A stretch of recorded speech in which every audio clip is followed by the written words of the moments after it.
The same story has been told 1,000 times across 1,000 cultures. By the end of this journey, you will see how 25 astonishing ancient divine legends are not just myths but windows into the shared mind of humanity.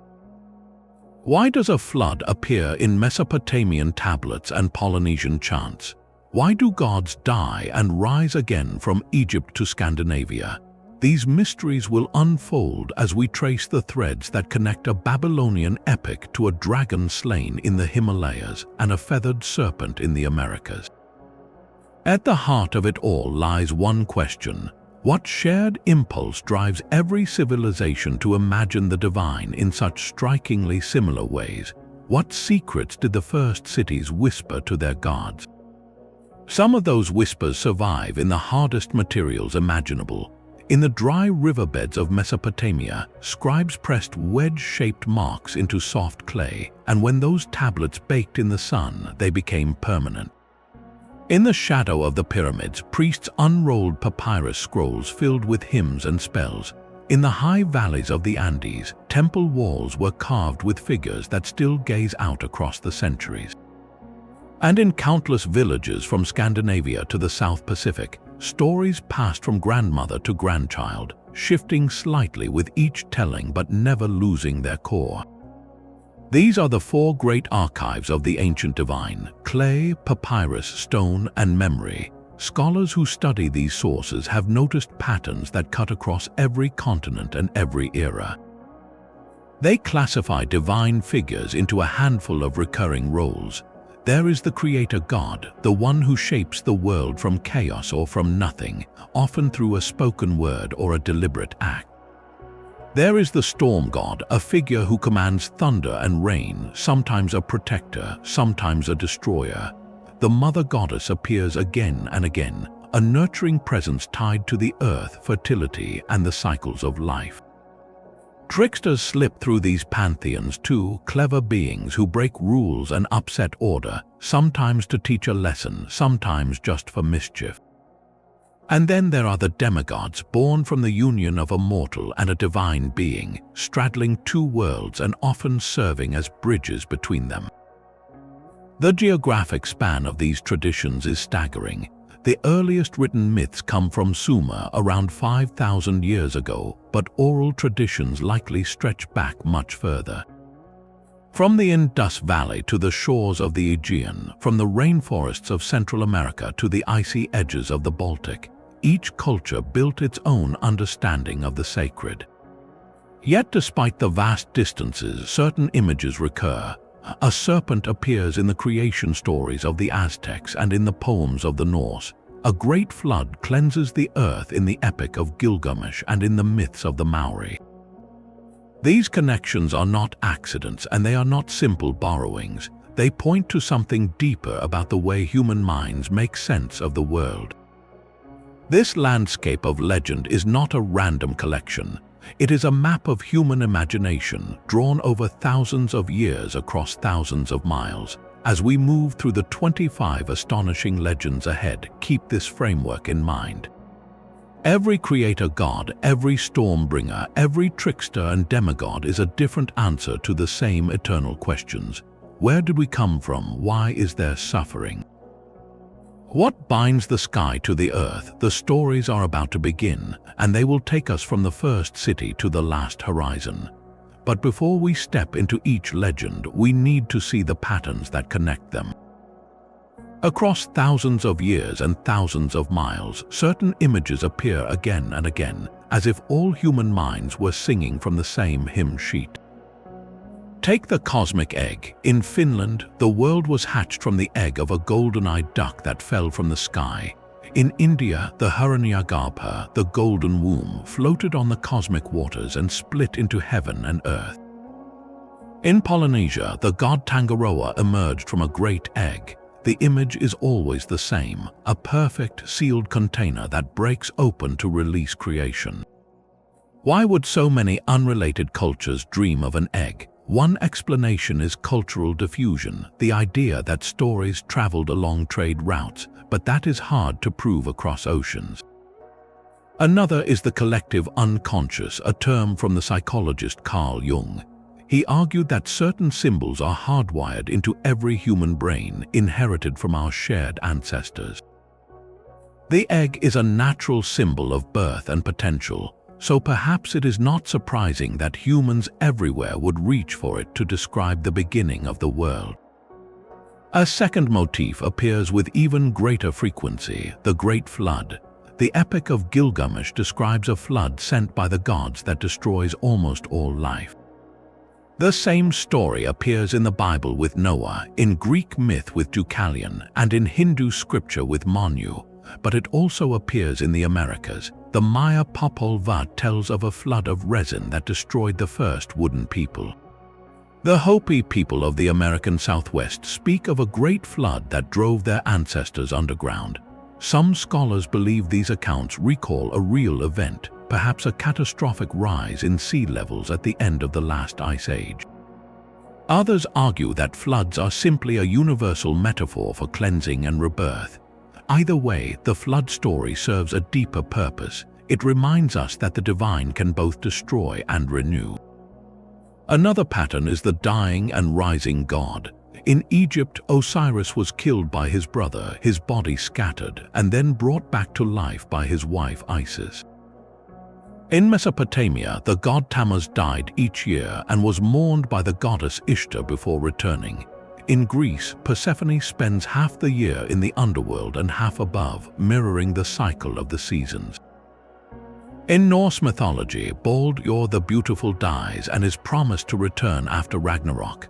This motif seems to answer a deep human need, to explain death and the hope of renewal. It mirrors the cycles of nature, the death of winter and the rebirth of spring, but it also touches on our own mortality, offering a story where loss is not the final word. Then there is the Sky Father and the Earth Mother. In Greek myth, Uranus the sky and Gaia the earth are the first parents. In Chinese myth, the god Pangu separates the sky from the earth and his body becomes the landscape. In African traditions, the sky god sometimes withdraws from humanity after a quarrel with the earth goddess. This pairing is almost universal because it reflects the most basic human observation: the sky above and the ground below, the rain that fertilizes the soil, the sun that gives life. The divine twins also appear across continents. In India, the Ashvins are twin horsemen who heal the sick. In Greek myth, Castor and Pollux are twin brothers, one mortal, one immortal. In Mesoamerica, the hero twins of the Popol Vuh defeat the lords of the underworld. Twins represent duality, light and dark, life and death, order and chaos. They show us that the world is held together by opposites. None of these similarities mean that all myths are the same. Each culture adds its own details, its own values, its own geography and history. But the common threads suggest that human beings, wherever they live, ask the same questions and reach for the same kinds of answers. The structure behind the stories is like a skeleton, and each culture dresses that skeleton in its own flesh. As we begin to explore the 25 astonishing legends, watch for these patterns.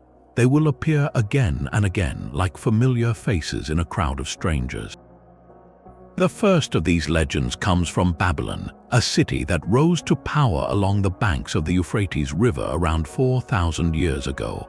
The Babylonians inherited a rich tradition of stories from their Sumerian and Akkadian neighbors, but they wove those threads into a grand epic that placed their own patron god at the center of creation.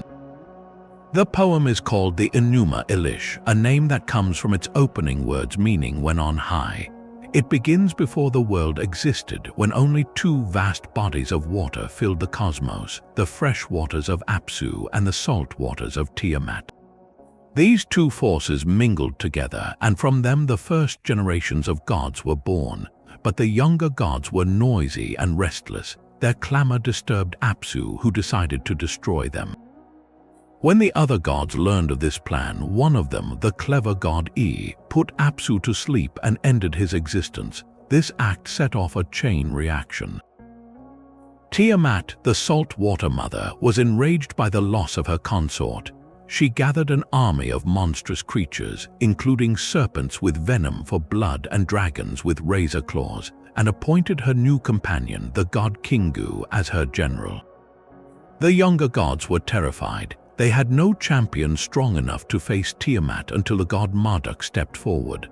Marduk was the son of E, a young god with blazing eyes and a voice like thunder. He agreed to confront Tiamat, but only on one condition. If he succeeded, the other gods would grant him supreme authority over the entire pantheon. They accepted. Marduk armed himself with a bow, a club, a net, and a chariot pulled by 4 winds. He challenged Tiamat to single combat. When she opened her enormous mouth to consume him, he released the evil wind into her belly, filling her so that she could not close her jaws. Then he shot an arrow that split her heart. He defeated her, and from her body he created the heavens and the earth. He divided her form in 2 like a shellfish. One half he lifted up to shape the sky, and the other half he laid down to form the ground. From her eyes flowed the Tigris and Euphrates rivers. He then placed the stars in the sky as stations for the gods and established the moon to mark the months.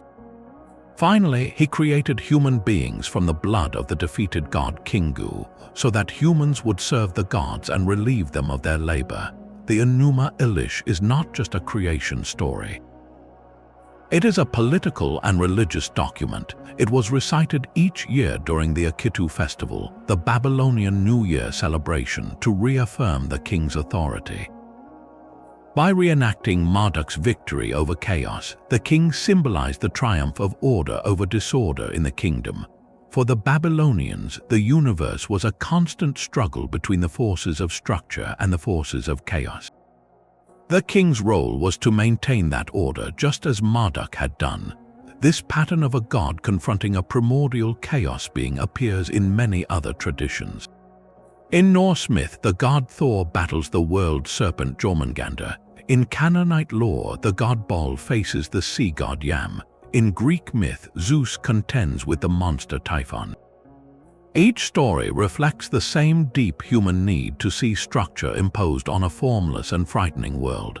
But the Enuma Elish also contains a detail that connects directly to the next legend. Tiamat's body, after her defeat, released a great flood of waters. That flood would find its echo in another ancient story, one that also involves a boat, a storm, and a single family chosen to survive. The name of that legend is the Epic of Gilgamesh, and it contains a flood story that predates the biblical account by centuries. But there is an older flood story, one that goes back even further than Gilgamesh. It is the Epic of Atrahasis, a poem written down around 3,700 years ago on clay tablets that were buried in the sands of Mesopotamia. And it reveals something surprising about the gods themselves. They were not all-powerful or all-knowing. They made mistakes, they got frustrated, and they argued with one another over what to do about a problem they had created. The problem was humanity itself. According to the poem, the gods originally created human beings to do their labor, to dig canals and plant crops and bake bread so the divine ones could rest. But humans did not just work, they multiplied. Their cities grew crowded and noisy. Their clamor rose up to heaven and disturbed the sleep of the god Enlil. The noise was constant, an endless chatter of voices, of babies crying, of tools clanging. Enlil grew angry. He decided that humanity had become a nuisance and needed to be thinned out. But he did not want to admit that his own creation had gotten out of control. So he tried a series of punishments. First, he sent a plague. But the god Enki, who was known for his wisdom and his compassion for humans, taught a man named Atrahasis how to plead with the plague god, and the sickness subsided. Enlil tried again, this time sending drought and famine. Each time, Enki found a way to warn Atrahasis and save the people. Finally, Enlil gathered the other gods and demanded a flood, a great deluge that would wipe out all of humanity once and for all. This time, the gods swore an oath to keep the plan secret, but Enki could not break his bond with humans. He found a loophole. He spoke to Atrahasis not directly but through the reed wall of his house, whispering instructions. "Build a boat," he said. "Take your family and the seeds of all living things, and when the rain comes, seal yourself inside." Atrahasis did as he was told. He built a huge vessel and loaded it with provisions. Then the storm broke. For 7 days and 7 nights the flood covered the earth. The poem describes the gods themselves cowering in terror, realizing what they had done. Ishtar, the goddess of love, wept and cried out that she had agreed to destroy her own children. When the waters finally receded, Atrahasis offered a sacrifice. The gods smelled the sweet aroma and gathered around like hungry flies. They realized they needed humans to provide offerings and worship. Without humanity, the gods had no one to care for them. So Enki devised a different solution. He introduced mortality and infertility, limiting human lifespans and making it harder for populations to explode. The flood would never need to happen again. This story is remarkable for its human-like gods. They are not all powerful or perfectly wise. They make mistakes and learn from them. Enlil represents the harsh, destructive side of divine power. Enki represents mercy and cleverness, a god who bends the rules to protect his creatures. This tension between justice and compassion appears in later flood stories too, including the biblical account of Noah. In the Bible, God sends the flood because of human wickedness, but he also spares Noah because of his righteousness. The theme of divine mercy surviving alongside judgment is the same. The epic of Atrahasis also influenced the flood story in Gilgamesh, which we will see soon. And it spread beyond Mesopotamia. Traces of the tale appear in the flood traditions of the Canaanites and the Hittites. Even the Greek myth of Deucalion, the son of Prometheus who builds an ark to survive a flood sent by Zeus, carries echoes of Atrahasis. The names and details change, but the core remains: a god who warns a chosen human, a boat that rides out the storm, and a new beginning after the waters recede. What makes Atrahasis unique is its explanation for the flood. It is not a punishment for moral evil. It is an overreaction to a practical problem: noise and overpopulation. The humans are not sinners. They are just too successful, too numerous, too loud. The gods struggle with their own creation, much like a parent who cannot manage a house full of children. And the solution is not destruction, but a wiser arrangement. This ancient story of mercy and compromise would echo through the centuries, carried on the tongues of merchants and scribes as they traveled across the ancient Near East, planting seeds that would grow into the flood myths of 3 continents. On the banks of the Nile, a legend of death and renewal gave shape to an entire civilization. The story begins with Osiris, a wise and beloved king who brought law, agriculture, and prosperity to the land of Egypt. His people adored him. His brother Set, however, burned with envy. Set was the god of chaos, storms, and the desert, a force of disruption that opposed everything Osiris represented. In a moment of bitter betrayal, Set trapped Osiris inside a beautifully crafted chest and cast it into the river. The chest floated away, and Osiris passed from the world of the living. But his wife, the goddess Isis, refused to accept his loss. She searched the waterways and the shores, driven by a love that would not rest. According to the tradition, she eventually found the chest, but Set intercepted it and cut the remains into many pieces, scattering them across Egypt. Isis, undeterred, gathered each piece and, with the help of other divine mourners, restored Osiris to a form that could live once more. Yet he could not remain in the world of the living. Instead, Osiris descended to become the lord of the underworld, the judge of souls who presided over the realm of the dead. This is not merely a tragic tale of betrayal and loss. It is a story woven into the fabric of Egyptian life. The annual flooding of the Nile, which brought rich soil to the fields, was seen as the tears of Isis mourning her husband, and the receding waters as the renewal of life. Every year the land died in the dry season and was reborn with the flood, just as Osiris died and was reborn. The king of Egypt was considered the living embodiment of Horus, the son of Osiris and Isis, and at his death he would become one with Osiris, joining the cycle of divine kingship. This belief transformed Egyptian burial practices. Tombs were stocked with food, furniture, and charms to aid the deceased on their journey. The process of mummification itself was a ritual reenactment of what happened to Osiris, preserving the body so that the spirit could recognize it and continue its existence. Funerary texts like the Book of the Dead contained spells to help the soul navigate the underworld and stand before Osiris for judgment. The heart of the deceased was weighed against the feather of Mot, the goddess of truth and justice. If the heart was light, free from wrongdoing, the soul could enter the field of reeds, a paradise of eternal peace. If the heart was heavy with wrongdoing, it would be devoured by a waiting monster. That moment of judgment, that balance of truth against the weight of a life lived, points to another Egyptian divine legend focused entirely on the idea of justice. A legend that shows how order and righteousness were not just human ideals but cosmic forces woven into the very structure of existence. The weighing of the heart against the feather of Mot was not the only divine conflict in Egyptian tradition. The throne of Egypt became the prize in a bitter struggle between two gods, Horus the falcon-headed son of Osiris and Set the god of chaos. After Osiris passed into the underworld, his rightful heir Horus was still young. Set seized the throne, claiming it for himself, but Horus grew into a fierce champion, determined to reclaim his father's kingdom. The dispute between Horus and Set was not a simple fight. It was brought before the Council of Gods, a divine court where each side argued its claim. For 80 years, according to some accounts, the gods debated. Some supported Horus because he was the son of Osiris.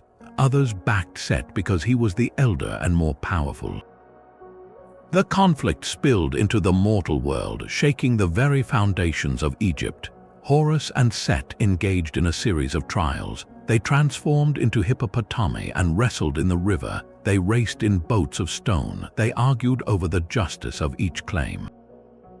In one of the most poignant moments of the story, Set tore out one of Horus's eyes. The eye of Horus was not just a body part. It was a symbol of royal power, of the sun, of vision and order.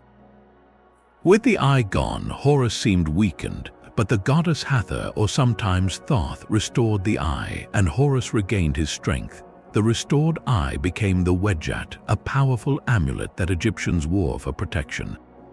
Eventually, the Council of Gods ruled in favor of Horus. He ascended the throne, and Set was punished or exiled. The victory of Horus was the victory of order over chaos, of legitimate rule over usurpation. The pharaoh of Egypt was considered the living Horus, and each king's coronation reenacted this ancient judgment. But the story also carried a deeper lesson. Conflict was part of the divine order, and balance could be restored through judgment and restoration. The eye that was lost and then found mirrored the cycle of the moon and the flooding of the Nile, a constant rhythm of loss and return. The themes of revenge and cosmic balance echoed far beyond Egypt. But in a distant river valley, another civilization imagined the divine very differently. The Indus Valley civilization, one of the oldest urban cultures in the world, left behind a legacy of seals and statues that suggest a different kind of sacred order, one that did not center on dynastic conflict but on a serene and mysterious figure. In the shadow of the Indus Valley, a new wave of stories arose from the hymns of the Vedas, and at the center of these hymns stood a god unlike any before. His name was Indra, and he was a thunder god who did not negotiate with chaos. He smashed it. The story begins with a drought, not of the land but of the cosmos itself. A serpent named Vritra had coiled himself around the headwaters of the world, blocking every river, every stream, every spring. The mountains grew dry.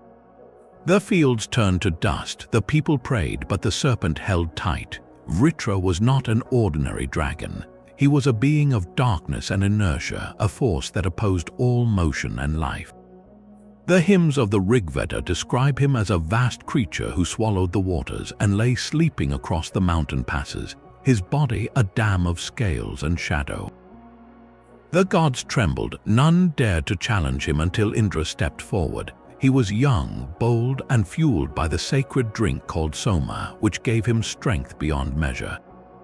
With a weapon unlike any other, the Vajra, which was a thunderbolt forged from the bones of a sage, Indra rode his golden chariot into the sky.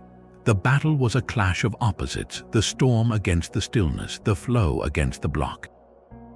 Indra hurled the Vajra, a bolt of lightning that split the air with a sound like the breaking of the world. It struck Vritra in the heart. The serpent convulsed and collapsed, and his vast body crumbled. Immediately, the waters burst free. Rivers poured down the mountainsides, roaring through the valleys, filling the dry riverbeds and spreading across the plains. The earth drank and life returned. This was not just a story of a hero killing a monster. For the Vedic people, it was a renewal of cosmic order, which they called Letter 1A5 BTA. Letter 1A5 BTA was the principle that kept the sun rising, the seasons turning, and the rains falling. Vritra had disrupted that order, and Indra restored it, but the restoration was not free. It demanded sacrifice. After the victory, the priests offered burnt offerings and chanted hymns, celebrating Indra and asking for his continued protection.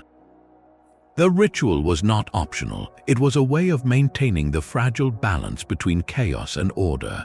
Without sacrifice, Vritra might return and the waters might stop again. Indra's legend spread far beyond the Vedic world. In later Hindu mythology, he became the king of the gods, but his role changed. He grew proud and his power began to wane, making way for a different kind of divine intervention. The pattern of a god descending to restore order when chaos threatens would reappear, but the next time, the god would not come with a thunderbolt. The next time, the divine would walk the earth in human form, and the legends would move from the heavens to the dusty roads of a kingdom in need. In that same ancient land, a different pattern of divine rescue began to unfold. The god Vishnu did not wield a thunderbolt like Indra. He did not fight a single battle and retire. Instead, he descended again and again, taking on different forms across different ages, each time to restore a balance that was tipping toward chaos. Hindus call these descents avatars, a word that literally means one who crosses down. There are 10 principal avatars, and each one appears at a specific moment of crisis when Dharma, the cosmic law of righteousness, is in danger of collapsing. The first avatar came in the form of a fish, Matsya. The story begins with a great flood, much like the ones we have already seen in Mesopotamia and Greece, but with a crucial twist. A king named Manu was washing his hands in a river when a tiny fish swam into his palm and begged for protection. The fish grew rapidly, and soon Manu realized it was a divine being. The fish warned Manu that a devastating deluge would soon wash away the entire world, and instructed him to build a large boat, load it with the 7 sages and the seeds of all living things. When the waters rose, Matsya guided the boat safely to a mountain peak, saving life itself. The flood washed away corruption, and Manu became the progenitor of a new human race. Here, the divine did not destroy, it guided. The second avatar, Kurma, the tortoise, appeared during the churning of the cosmic ocean. The gods and demons had lost their immortality, and the only way to regain it was to churn the ocean of milk to extract the nectar of eternal life. They needed a pivot for their massive churning rod, Mount Mandara, but the mountain kept sinking into the ocean floor. Vishnu took the form of a giant tortoise and held the mountain steady on his shell. This is not a battle avatar. It is an avatar of stability, of holding the center while others perform the difficult work. It teaches that sometimes divine intervention simply means providing a steady foundation. The third avatar, Varaha, the boar, came when the earth itself was in danger. A powerful demon named Hiranyaksha had dragged the earth to the bottom of the cosmic ocean. Vishnu assumed the form of a huge boar, dove into the waters, lifted the earth on his tusks, and restored it to its place. The boar is a beast of the mud and the mire, but in this story it becomes a savior of the planet. The earth, personified as the goddess Bhudevi, was rescued from the depths and creation could continue. The fourth avatar is perhaps the most dramatic, Narasimha, the half-man, half-lion. Hiranyaksha had a brother, Hiranyakashipu, who was enraged by his siblings' defeat. He performed extreme rituals to obtain a boon that made him nearly invincible. He could not be killed by man or beast, indoors or outdoors, during day or night, on earth or in the sky. He became arrogant and terrorized the cosmos. But his own son, Prahlada, remained devoted to Vishnu. When Hiranyakashipu threatened his son, Vishnu intervened in a form that circumvented every condition of the boon.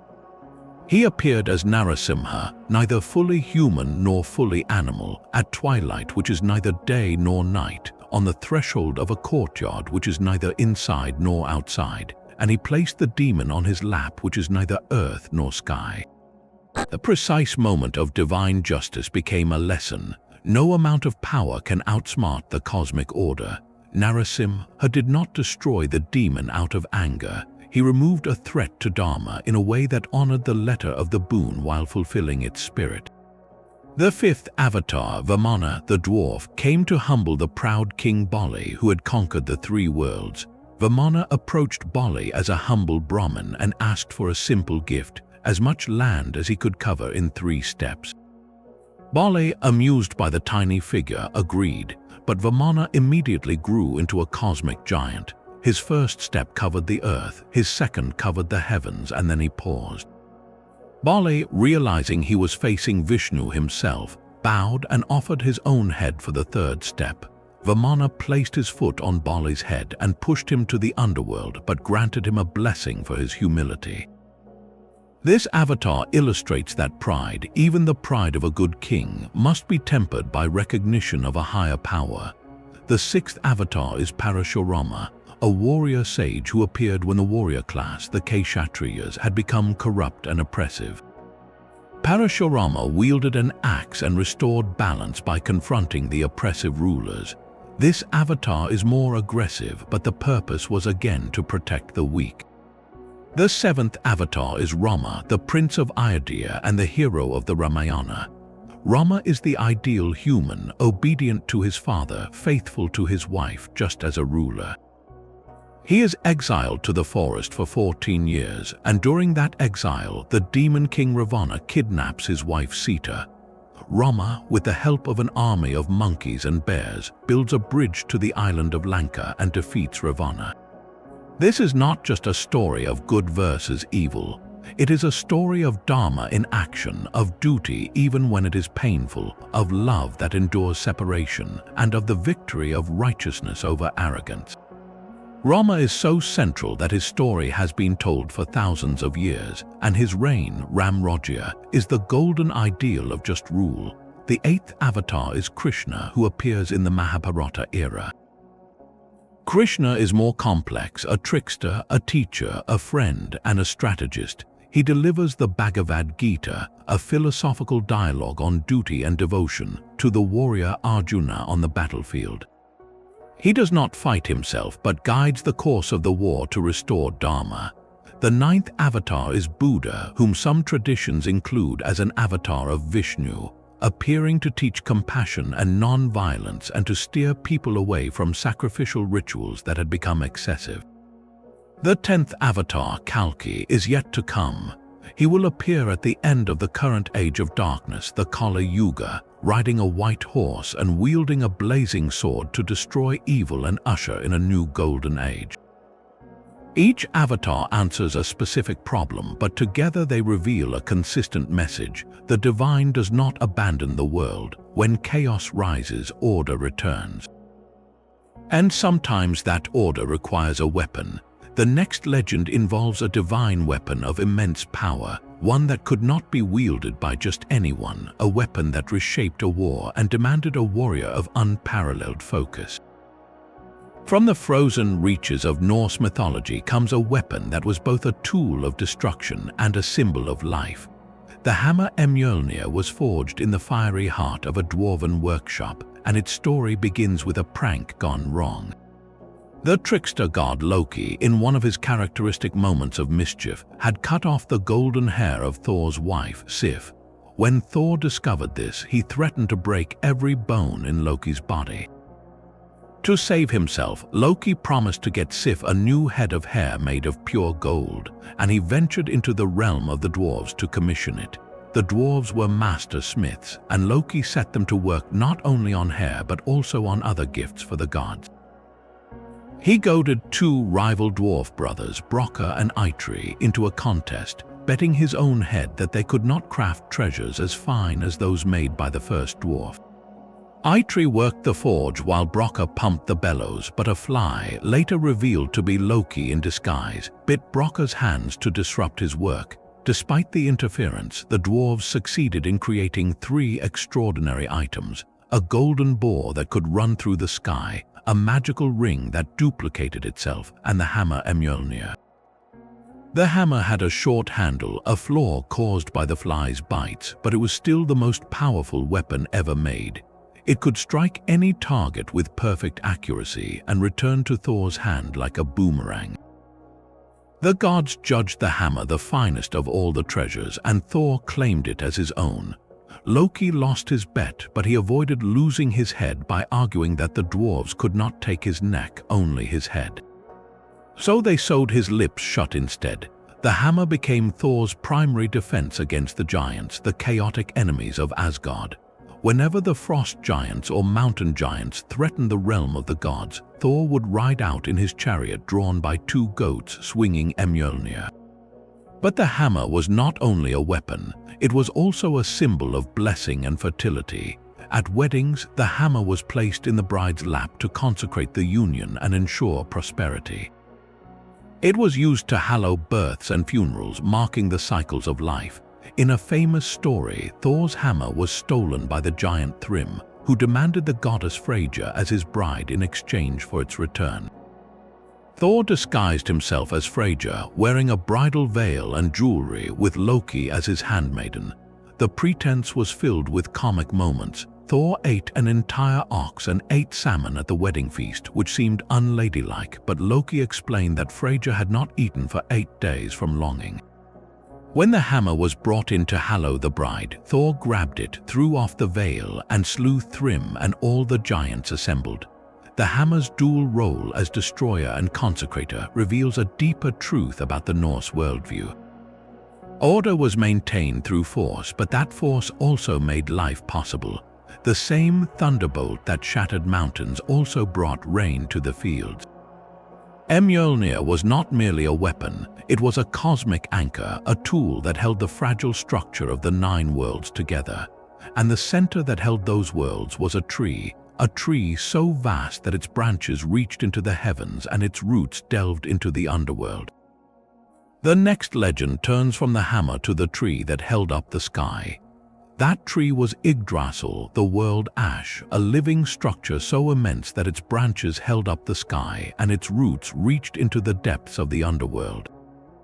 For the Norse, this tree was not a metaphor. It was the literal center of existence, a colossal ash that connected 9 realms, each with its own inhabitants, its own laws, and its own dangers. At the top of the tree sat an eagle, wise and watchful. A squirrel named Ratatoska ran up and down the trunk, carrying messages and insults between the eagle and the dragon Nidhöggr, who gnawed at the roots below. Between them, the tree endured the constant tension of opposites, light and dark, creation and decay. 3 great roots anchored Yggdrasil. One stretched into Asgard, the home of the gods. Another reached into Jotunheim, the land of the giants, and the third plunged into Niflheim, the misty realm of the dead. Beneath that root bubbled the well of Urd, a spring so sacred that the gods themselves would ride there each day to hold council. Beside the well lived 3 women, the Norns. They were not goddesses in the sense of Thor or Odin. They were older, more mysterious. Their names were Urther, Verdandi, and Skuld, which mean past, present, and future. They carved runes into the trunk of Yggdrasil, shaping the fate of every being who had ever lived or would ever live. The Norns did not simply predict the future. They created it, weaving threads of destiny from the well's waters. Every person, from the humblest farmer to the mightiest king, had a thread spun by the Norns. Those threads could not be broken or rewoven. Fate was absolute, but the Norns did not act out of malice or favor. They were impartial, weaving the pattern of existence according to a design that even the gods could not fully understand. This belief gave the Norse a stoic acceptance of their own mortality. If a Viking died in battle, it was not a tragic accident. It was a thread that had been cut at the appointed time. The warrior faced death with courage, knowing the Norns had already written that moment into the story. The Well of Erd was not just a source of fate. Its waters nourished the tree, keeping Yggdrasil alive even as the dragon chewed its roots and the deer nibbled its leaves. The tree was constantly wounded, constantly healing. It was a symbol of the fragile balance that held the cosmos together. Without Yggdrasil, the 9 worlds would collapse into chaos. The Norns continued their work, silent and steady, and their carvings on the tree's bark recorded the unwinding of all time. From the shadow of Yggdrasil, the Norse imagined an end, Ragnarok, when the tree would tremble and the heavens would split, but that story comes later. For now, the Norns sat at the root of a living universe, and across the sea, in a green and misty land, another sacred well held a different kind of power. Its waters bubbled with wisdom, and the guardians who watched over it kept a secret that would decide the fate of an entire civilization. That well belonged to a people who were neither fully divine nor entirely human. The Tuatha De Danann arrived in Ireland shrouded in a mystical fog, descending from the sky or sailing in on ships that burned behind them, depending on which version of the story you hear.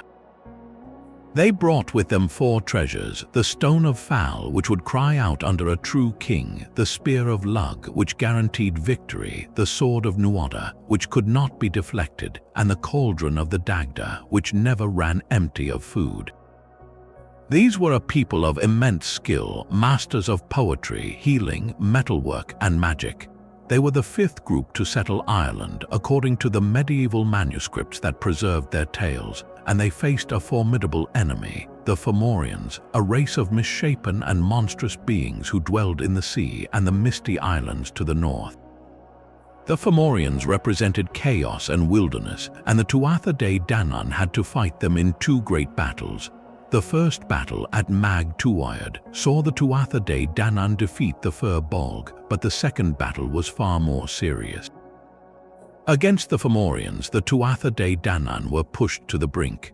Their king, Nuada, lost his hand in combat and could not rule because of the blemish. A new leader emerged, Lugh, the Skilled One, a young warrior and craftsman who was the son of a Tuatha De Danann mother and a Fomorian father. Lugh was celebrated for his mastery of every art, from carpentry to chess to combat.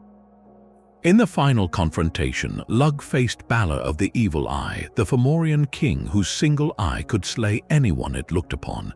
Balor's eye was opened on the battlefield, but Lugh, with a slingshot, drove a stone through that eye, killing Balor and turning the tide.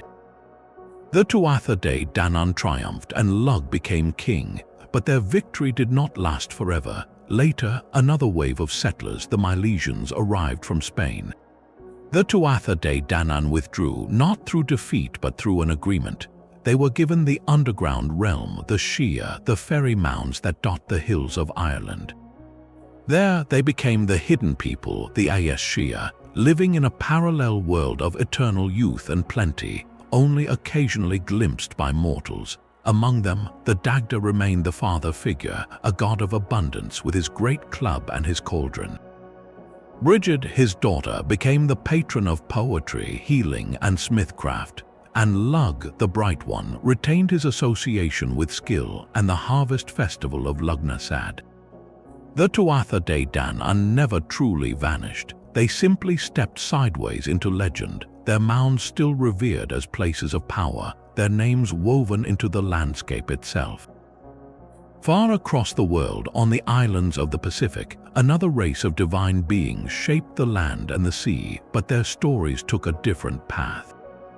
Across the vast Pacific, a single trickster pulled up islands from the sea.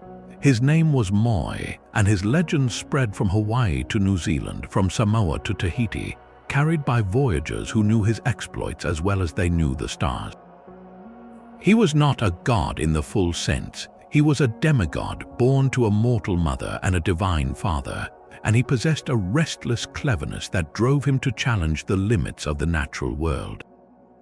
Every island culture shaped his story to fit its own landscape, but the core remained the same.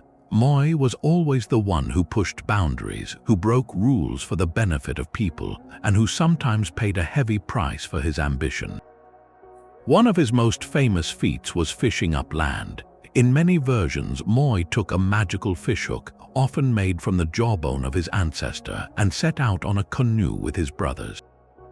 He cast his hook into the ocean and chanted a powerful incantation. The hook caught something enormous. He pulled with all his strength, and slowly the seafloor rose, breaking the surface to form an island. In Aotearoa, that island became the North Island of New Zealand, and the canoe became the South Island. Moi's brothers, frightened by the monstrous fish, began to cut at it, and their hacking created the mountains and valleys. The lesson is woven into the land itself. Every ridge, every bay carries the mark of that ancient struggle. Another tale shows Moi snaring the sun. The days were too short, the people complained, because the sun raced across the sky too quickly, leaving little time for work or cooking. Moi decided to slow it down. He gathered long strands of hair from his sister, Hina, and twisted them into strong ropes. He traveled to the eastern edge of the world where the sun rose from its cave. He set a trap with the ropes and waited.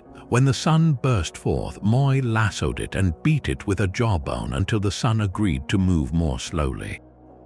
From that day onward, the days grew longer, and the people had enough light to finish their tasks. This story is not just a fable about the length of daylight. It reflects a deep human desire to shape the environment, to bargain with the forces of nature for a better life. Fire was another gift Moi brought to humanity. In the underworld, the goddess Mahuai kept the secret of fire, and no one on the surface knew how to create it. Moi tricked his way into the underworld and asked Mahuai for a piece of her fingernail which contained fire. She gave him one, but he threw it into the water, pretending it was not enough. He asked for another, then another, until all 10 fingernails were gone. Mahuai grew suspicious and refused to give more. In a flash of anger, Moi grabbed the remaining fire and fled, but Mahuai sent flames after him. He transformed into a hawk, then an eagle, but the fire pursued each form. Finally, he dove into a pool of water and emerged safely, but not before the fire had seared him. He brought the knowledge of fire making to the surface, and the people learned to cook their food and warm their homes. Each attempt to obtain more fire showed Moi's persistence and his willingness to risk his own safety. The most ambitious of Moi's quests was his attempt to conquer death. His mother had once told him that death was caused by the goddess Hain Nui Te Po, the great lady of the night. She lived at the edge of the underworld, and if Moi could pass through her body and emerge from her mouth, he would end death forever. Moi took small birds with him as companions and approached the sleeping goddess. He warned the birds to be silent, but as he began his dangerous passage, one of the birds laughed at the sight, and Hain Nui Te Po awoke. She crushed Moi, and his attempt failed. Death remained a part of life, but the story endures as a reminder that even the greatest tricksters cannot defeat the final boundary. Moi appears in nearly every Polynesian culture, but the details shift. In Hawaii, he is a fisherman and a prankster. In Samoa, he is a more serious figure who brings coconuts to the people. In the Marquesas, his birth story involves different parents. The variations reflect the adaptability of oral tradition, where each island emphasized the lessons that mattered most to its own community. Yet through all these versions, Moi remains a culture hero, someone who used cunning and courage to improve the human condition, even when his tricks came at a cost. His story echoes across the ocean to another part of the world, where a different kind of trickster also brought gifts to humanity, but this one was wrapped in feathers and scales. From the islands of the Pacific, the next legend takes us to the jungles and highlands of Mesoamerica, where a feathered serpent became one of the most complex and enduring symbols of the ancient divine. The feathered serpent was both a god and a mirror of human longing. In the highlands of Mesoamerica, where pyramids rose above the clouds and jaguars prowled the jungles, Quetzalcoatl was known by many names: the precious twin, the lord of the dawn, the wind that swept the paths clean for rain. He was not a single, simple deity. He was a force woven from air and knowledge, from creation and departure. His name itself carried a duality. Quetzal meant the brilliant green feather of the Quetzal bird, a symbol of beauty and the sky. Coatl meant serpent, the creature of the earth. Together, they formed a being that bridged the heavens and the ground, a union of the celestial and the earthly. As the god of wind, Quetzalcoatl was said to sweep the roads before the rain god Tlaloc, clearing away obstacles so that storms could bring life to the crops. But he was also the patron of priests and scribes, the one who gifted humanity with the calendar, with writing, with the arts of civilization. In the ancient city of Teotihuacan, his image appears carved into the temple of the feathered serpent, surrounded by shells and sea creatures that linked him to the ocean and the cycle of life. He was a god of order, of learning, of the morning star that announces the sun. Yet the most profound story of Quetzalcoatl is not about his victories. It is about a journey into the realm of the dead to retrieve the bones of previous generations. According to the legend recorded in the Codex Chimalpopoca, the gods had already created humans in earlier ages, but those worlds had ended in catastrophe. The current age needed new people, but the bones of the old ones lay in Mictlan, the place of the dead, a cold and shadowy region where the dead passed into silence. Quetzalcoatl volunteered to go there and bring the precious remains back to the surface. He traveled down through the 9 levels of the underworld, each one darker and more treacherous than the last. When he arrived before Mictlantecutli, the lord of the dead, he asked for the bones. The lord, a cunning and reluctant figure, set a condition. Quetzalcoatl must sound a conch shell 4 times to prove his worthiness. But the shell had no holes. Quetzalcoatl, ever resourceful, called upon worms to drill into the shell and bees to enter it and create a buzzing sound that resembled a trumpet. He blew the shell 4 times and the sound echoed through the underworld. Mictlantecutli was not satisfied. He pretended to agree but sent his servants to trap Quetzalcoatl as he fled. The god ran, clutching the bones, but stumbled and fell, and the bones shattered into pieces. He gathered what he could, carried them to the surface, and gave them to the goddess Cihuacotl. She ground the bones into a fine meal and mixed them with his own blood, creating the dough from which the first humans of the present age were formed. The broken bones explain why humans come in all sizes and shapes, a reminder of the scattered fragments Quetzalcoatl carried back from the underworld. This story is not simply about creation, it is about sacrifice and imperfection. The bones were not whole, and neither is humanity. Quetzalcoatl gave his own blood to give them life, an act of love and dedication that connected the divine to the mortal. He is a creator who does not fashion from nothing but recycles what has come before, salvaging hope from the ruins of past worlds. But Quetzalcoatl was also a figure of departure. In later traditions, he became identified with a legendary ruler named Topiltzin-Quetzalcoatl, a priest-king who reigned over the city of Tolan. He was said to have been a wise and just leader who banned human sacrifice and encouraged the worship of a single god. But his enemies, followers of the god Tezcatlipoca, tricked him into breaking his own vows. In shame, he abandoned his city and sailed eastward on a raft of serpents, promising to return one day. His departure left a void that would later be filled by the arrival of Spanish conquistadors, who were mistaken for the returning god. But that interpretation belongs to a later era of conflict and misunderstanding. In the original stories, his leaving was an act of sorrow, not a prophecy of conquest. The dual nature of Quetzalcoatl, as both a wind god who vanishes and a culture bringer who returns, reflects a deeper Mesoamerican understanding of time as cyclical. What leaves will come back, but never in the same form. The serpent sheds its skin and the feather floats away, but the pattern remains. And that pattern leads directly to another great Mesoamerican legend, one that answers a different question: how did the sun itself come to move across the sky? In the ruins of Teotihuacan, the city of the gods, there is a story of sacrifice and fire that once set the heavens in motion. The smoking mirror never showed the same reflection twice. Tezcatlipoca, whose name meant Lord of the Smoking Mirror, carried an obsidian disc that revealed truth, but truth in fragments, shifting like shadows on a wall.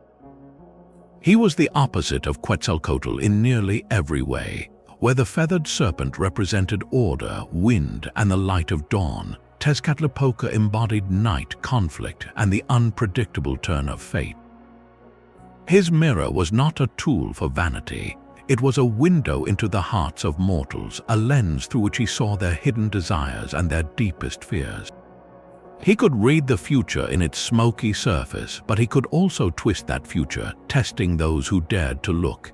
In his animal form, he appeared as a jaguar, the great predator of the Mesoamerican forests, a creature that moved in darkness and struck without warning.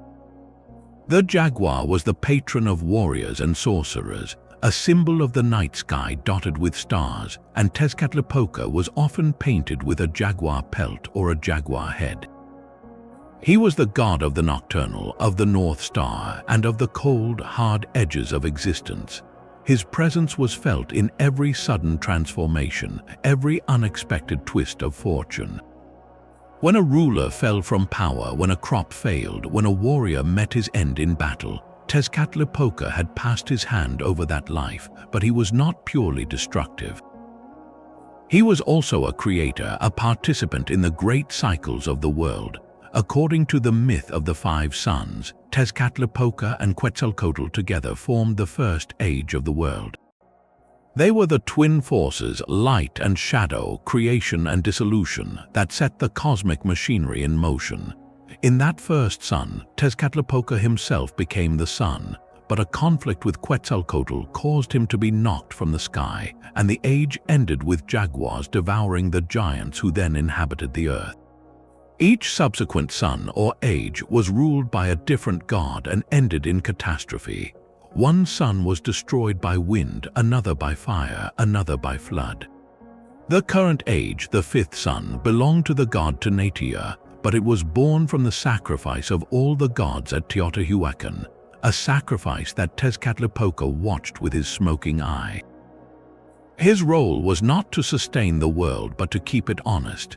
He reminded the other gods and humanity that nothing was permanent, that power could be stripped away in an instant, that the most careful plans could crumble. This unpredictability was not cruelty. It was the very nature of existence. For the Aztecs, life was a fragile balance between order and chaos, and Tezcatlipoca was the force that ensured humility. No one could become too proud, too secure, too certain of their place in the cosmos, because the smoking mirror could always reveal a different face. His cult involved rituals of confession and self-reflection, a way for people to confront their own hidden faults. The priests of Tezcatlipoca were feared and respected, for they could see into the future and into the soul. Yet the god was not malevolent. He was simply honest, the mirror that never lied. This duality, the coexistence of light and shadow, order and chaos, would find a different expression in the high Andes. There, a brother and sister stood at the beginning of time, not as opposites but as partners, and their story would give rise to an empire that stretched across the roof of the world. From the smoking mirror of Tezcatlipoca, we move to the calm waters of Lake Titicaca, high in the Andes, where a different kind of creator god rose from the deep. His name was Viracocha, and his story begins not with a battle or a trick, but with a quiet emergence from the sacred lake, a body of water so vast and still that the Incas believed it held the seed of all life. According to the traditions recorded by Spanish chroniclers, Viracocha stepped forth from the lake's surface, bringing with him a world that had not yet taken shape. He spoke the sun into being, then the moon, and set them in their paths across the sky. He formed the stars and scattered them like grain. Then he shaped the first human beings from stone, breathing life into them and giving them the languages and customs they would carry across the mountains. But these early creations were not perfect. Some forgot their creator, others became prideful. So Viracocha, in a moment of divine disappointment, turned some back into stone and sent a great flood to cleanse the earth, a theme that echoes the earlier legends of Atrahasis and Manu. After the waters receded, he took a different approach. He walked among the people, teaching them the arts of civilization, how to plant crops, how to build shelters, how to honor the gods. He traveled from the highlands to the coast, and wherever he passed, he left behind the knowledge of farming, weaving, and the calendar. He was a patient teacher, not a warrior. But his journey had an end. When his work was complete, Viracocha walked westward across the Pacific Ocean, his cloak spreading over the waves like a distant sail, and he vanished beyond the horizon, promising to return in a time of need. For the Incas, Viracocha was the supreme creator, the invisible source behind all other deities. Yet as their empire expanded, the state religion increasingly emphasized Inti, the sun god, and the emperor himself as the son of Inti. Viracocha remained a distant, almost abstract figure, while the everyday worship focused on the sun, the moon, and the earth, Pachamama. This tension between a supreme creator and a more immediate pantheon is a pattern we have seen in many cultures, from the Babylonian Marduk to the Hindu Vishnu. When Spanish missionaries arrived, they saw in Viracocha a prefiguration of their own god, and some Incan communities blended the two into a syncretic figure, while others quietly kept the old stories alive. The legend of Viracocha is not only about beginnings but about departure, a creator who steps away from his creation and leaves it to grow on its own. That sense of a god who withdraws after setting the world in motion is a thread that connects the Andes to another ancient archipelago, where the first divine couple did not walk into the sea, but instead created an entire chain of islands from the tip of a jeweled spear. From the distant shores of the Pacific, a different kind of creation begins, not with a god walking into the sea, but with a jeweled spear stirring the ocean. Izanagi and Izanami were the first divine couple of Japan, tasked by the older gods with shaping the world below. They stood on the floating bridge of heaven and dipped a jeweled spear into the formless waters below. When they lifted it, the brine that dripped from the tip congealed into the first island, Onagoro. This island became their home, and there they began the work of creation. They circled the island in a marriage ceremony, and from their union, the islands of Japan were born one by one. Mountains rose, rivers carved their courses, and the land took shape. But the act of creation came with a cost. When Izanami gave birth to the god of fire, the heat burned her deeply, and she passed into the realm of Yomi, the land of the dead. Izanagi was overcome with grief. He followed her into the underworld, hoping to bring her back. He found her in a dark hall, but when he looked at her, he saw that she had already become changed, consumed by the decay of death. This moment of loss shattered his hope. Izanami, angered that he had witnessed her in that state, pursued him with the fury of the dead. Izanagi fled, sealing the entrance to Yomi with a great boulder, and the two were separated forever. That act of sealing marked the boundary between life and death, a line that could not be crossed. Izanagi, stained by his encounter with the underworld, performed a purification ritual by washing himself in a river. From each piece of clothing he removed and each part of his body he cleansed, new deities emerged. When he washed his left eye, the sun goddess Amaterasu was born. From his right eye came the moon god Tsukuyomi. From his nose came Susanoo, the storm god. These three became the rulers of the high plane of heaven, the night, and the sea. But Susanu's wild behavior would later drive Amaterasu into a cave, plunging the world into darkness, but that is a story for another moment. The purification ritual of Izanagi gave rise to the Shinto practice of misogi, cleansing with water to remove spiritual pollution. It is a tradition that continues in Japan to this day, a reminder that the boundary between the sacred and the ordinary must be maintained. The story of the divine couple teaches that creation and loss are woven together. Izanami became the goddess of the underworld, and Izanagi became the guardian of the boundary, a watchful figure who ensures that the realms of the living and the dead do not mingle. Their legacy shaped the very landscape of Japan, as every mountain, every river, every island carries the memory of that first stirring of the spear. From the islands of Japan, the next great legend returns to a land of mountains and rivers, where a giant named Pangu broke open the cosmic egg of the world. The Chinese cosmic egg held chaos inside it. For 18,000 years, the giant Pangu slept within that egg, dreaming of a world that had not yet been born. When he finally awoke, he found himself trapped in darkness, suffocating in the formless void. He stretched his limbs and pushed against the walls of the egg, and with a great crack, the shell split open. The lighter parts rose to become the sky, the heavier parts sank to become the earth.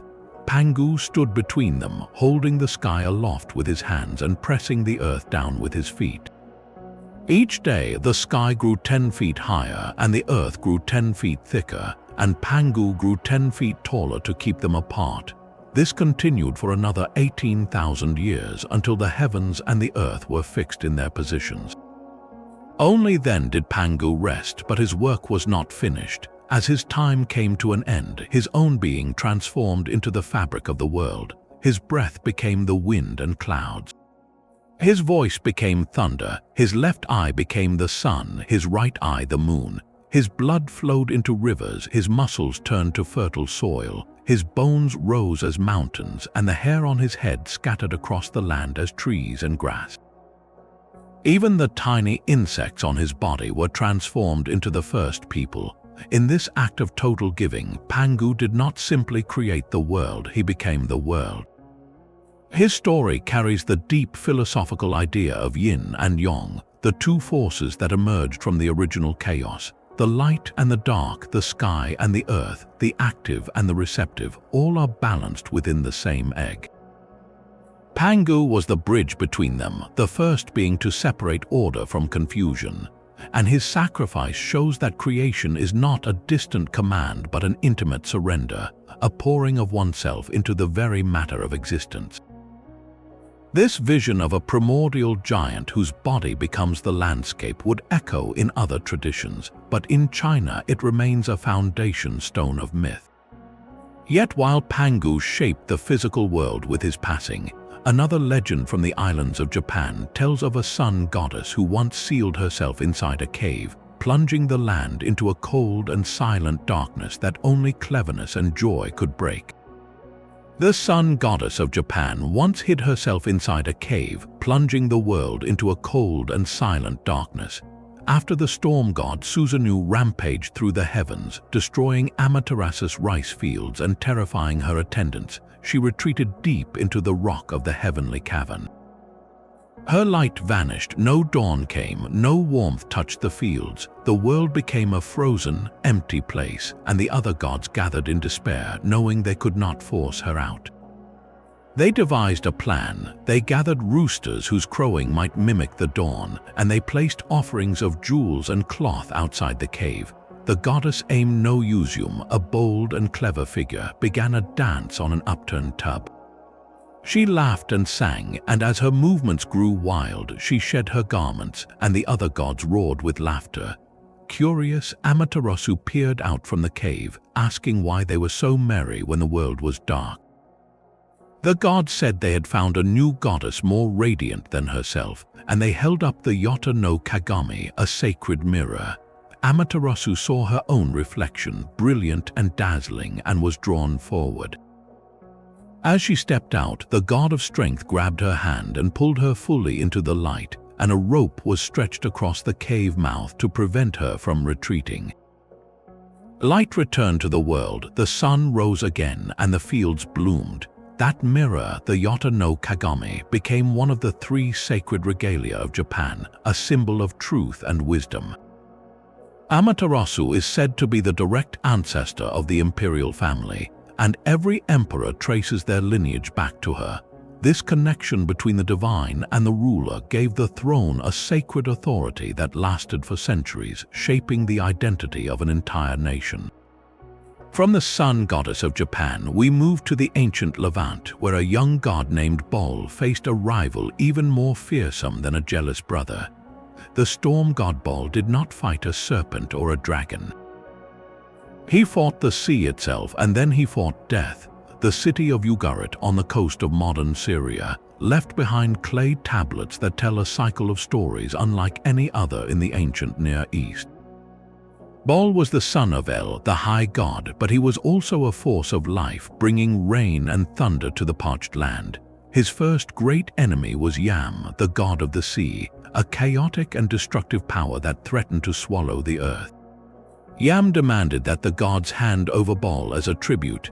The divine council trembled, but Bol accepted the challenge. He took 2 magical weapons crafted by the god Kothar Wakosis and struck Yam.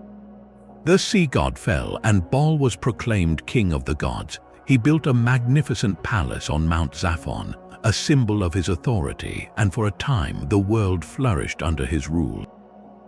But victory did not last. Another figure rose from the underworld, Mot, whose name meant death. Mot was not a storm or a monster. He was the barrenness of the dry season, the silence of the grave, the force that swallowed all life. Mot sent a message to Bol demanding that he submit. Bol refused, and they fought. The tablets describe a brutal struggle, but the outcome was clear. Bol could not defeat death. He descended into the underworld, and the land fell into drought and desolation. The great god El mourned, and the goddess Anat, Bol's sister and ally, searched for him. She found his remains, buried them, and performed rituals to bring him back. The battle shifted, and Bol rose again. He confronted Mot once more, and this time he triumphed, sending death back to its domain. The rains returned, the fields turned green, and life was restored. This cycle of death and rebirth was not just a story about gods. It was a reflection of the agricultural year in the Levant. The dry summer was Mot's reign, when the earth seemed dead, and the autumn rains were Bol's return. The people of Ugaritic understood that their survival depended on this cosmic rhythm, and they enacted rituals to ensure the storm god's victory each year. The parallels with other traditions are striking. Osiris in Egypt, Tammuz in Mesopotamia, Persephone in Greece all follow a similar pattern. A divine figure who descends into the underworld and returns, bringing renewal. The dying and rising god motif appears in cultures that rely on seasonal cycles, where the death of the land in winter is answered by the hope of spring. Bol's story was a promise that even in the deepest drought, life would find its way back. From the Canaanite coast, the next legend moves inland to the high plateaus of Anatolia, home to the Hittites. Their gods did not die and return. They vanished into the underworld, and the world had to trick them back. On the high plateaus of Anatolia, a storm god wrestled a serpent.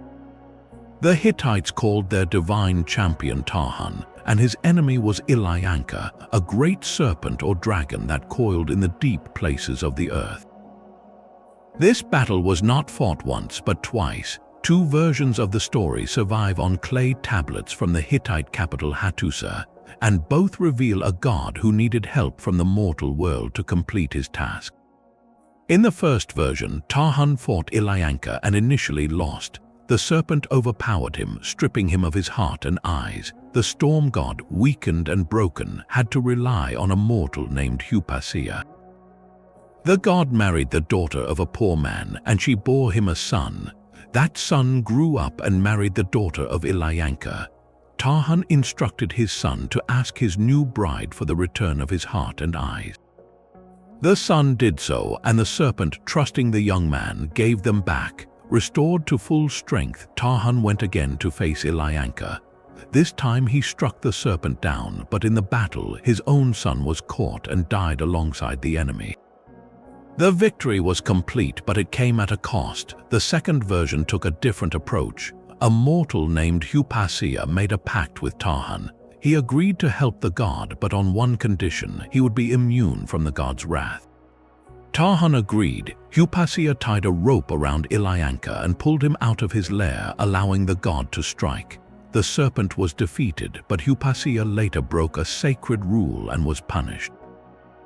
Both versions share a common thread. The divine realm could not overcome chaos alone. It required a human partner, a reminder that order and life depend on cooperation between gods and people. The Hittites did not simply tell this story for entertainment. They recited it during the Purali festival, a New Year ceremony that renewed the king's authority and guaranteed the return of spring. As the priest or king spoke the words of the myth, the cosmic battle was reenacted and the world was reborn. Ilyanka represented the chaos of winter, the dry season, the forces that threatened the land. Tarhan's victory was a promise that life would triumph again, and the king, as Tarhan's earthly representative, was reaffirmed in his role as protector of order.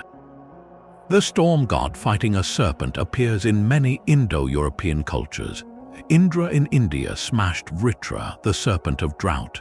Thor in Scandinavia crushed the world serpent Jörmungandr at the end of all things. Each story follows the same structure. A powerful god wielding thunder and lightning confronts a coiled, chthonic force of stagnation. Scholars believe this common motif traces back to a shared ancestral myth carried by migrating peoples across Europe and Asia. The Hittite version is particularly valuable because it preserves the theme of mortal assistance and the ritual use of the story to sustain kingship. Tarhan and Ilyanka remind us that even the strongest gods need allies. The serpent was not just a monster but a symbol of the ancient, untamed world that resists human civilization.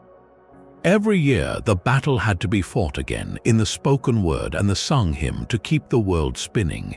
From the Anatolian highlands, the next legend moves south into the vast continent of Africa, where a different kind of creator god shaped the land not with thunder but with patience and a whispered command.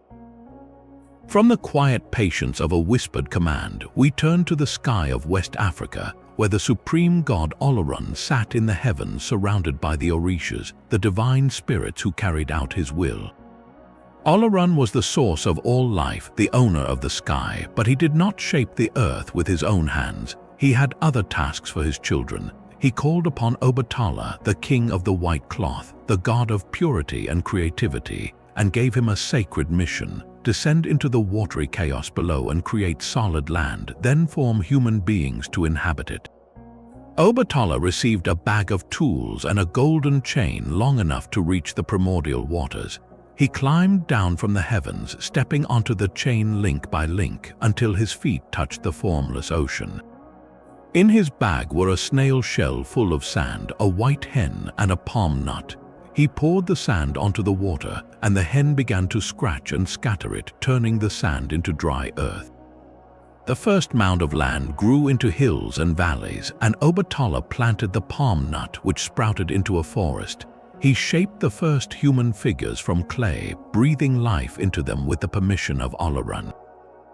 The land flourished and people multiplied, but the story takes an unexpected turn. Obatala grew thirsty from his labor. He discovered a palm tree and drank its wine, not realizing how strong it was. He drank too much and his vision blurred, his hands trembled. In his drunken state, he continued to mold human figures, but his fingers slipped and some forms came out crooked, some missing limbs, some with twisted spines. When he sobered, he looked at what he had made and wept. He had created human beings who would face hardship, who would be treated differently by others. But Obatala did not abandon them. He made a vow. From that day forward, he would never drink palm wine again, and he would become the protector of those whose bodies were marked by his mistake. He would watch over the blind, the lame, the deaf, and all who were born with differences. This is not a story of punishment or shame. it is a story of responsibility and compassion. The Orishas, the divine forces of nature and humanity, each took on roles in the world. Argun became the god of iron and war, Yamoja the mother of waters, Shango the thunder king. But Obatala remained the father of the disabled, the one who understands imperfection because he himself caused it. His lesson is that even the divine can make errors, and that true greatness lies not in avoiding mistakes but in caring for those affected by them. The Yoruba people teach that every human being, regardless of physical form, carries the essence of Olorun within them, and that Obatala's white cloth symbolizes both purity and the covering of his era. The story invites reflection. What does it mean to create? What does it mean to be responsible for the lives we shape? From the heavens of Olorun and Obatala, the next legend takes us to the crossroads where a trickster god waits with a crooked grin and a bag of riddles. The spider who spun the sky's stories into his web never fought with strength. Anansi was the smallest of the divine beings in West African tradition, a creature of 8 legs and endless cunning, but he possessed something far more powerful than muscle, a mind that could twist any situation to his advantage. In the stories told by the Akan people of Ghana, Anansi was not a simple animal. He was a trickster, a culture hero, and a bridge between the human world and the realm of the gods. His most famous adventure began with a desire for the stories themselves. At that time, all the tales of the world belonged to Nyame, the sky god, who kept them locked away in a golden box. Anansi decided he wanted those stories for the people below. He climbed up to the heavens on a thread of his own silk and asked Nyame for the box. Nyame laughed. The spider was so small, so insignificant, but Nyame saw an opportunity and set a price. Anansi must bring him 4 impossible things: a live python, a leopard, a swarm of hornets, and a fairy who lived in the sky. Anansi agreed without hesitation. He returned to the earth and began his schemes. First, he found a python and argued with it about length. He suggested they measure themselves against a long branch. The python agreed and stretched itself out. Anansi tied it to the branch before the snake could react. Next, he dug a pit and covered it with leaves, then told the leopard he had found a place full of food. The leopard fell into the trap and Anansi covered it with a net. For the hornets, he used a trick involving water and a gourd. He poured water over himself and the hornet's nest, then told the hornets to take shelter inside the empty gourd.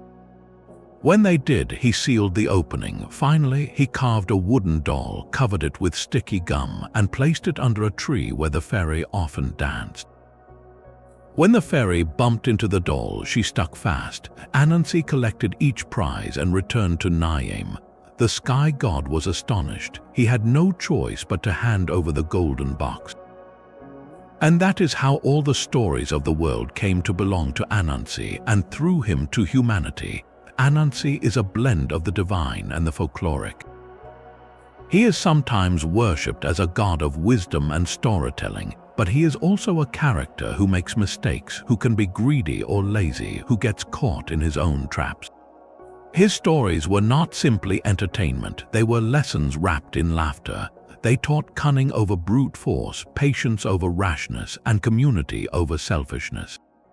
Anansi's children, especially his clever wife Aso and his sons, often appear in the tales, helping or hindering his schemes. Over the centuries, Anansi traveled far beyond the shores of West Africa.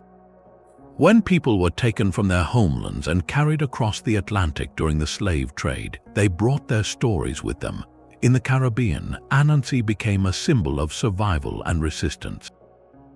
Enslaved people saw in him a reflection of their own struggle, a small, seemingly powerless creature who could outwit the mighty.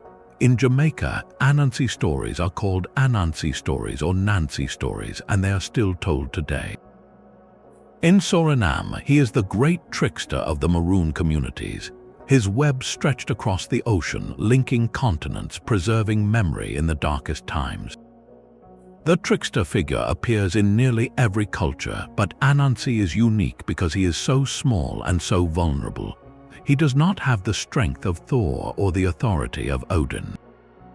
He has only his mind, and that is enough. The transition to the next legend comes naturally because the ancient Greeks also had a trickster, but he was not a spider. He was a messenger with winged sandals and a knack for stealing, and his name was Hermes.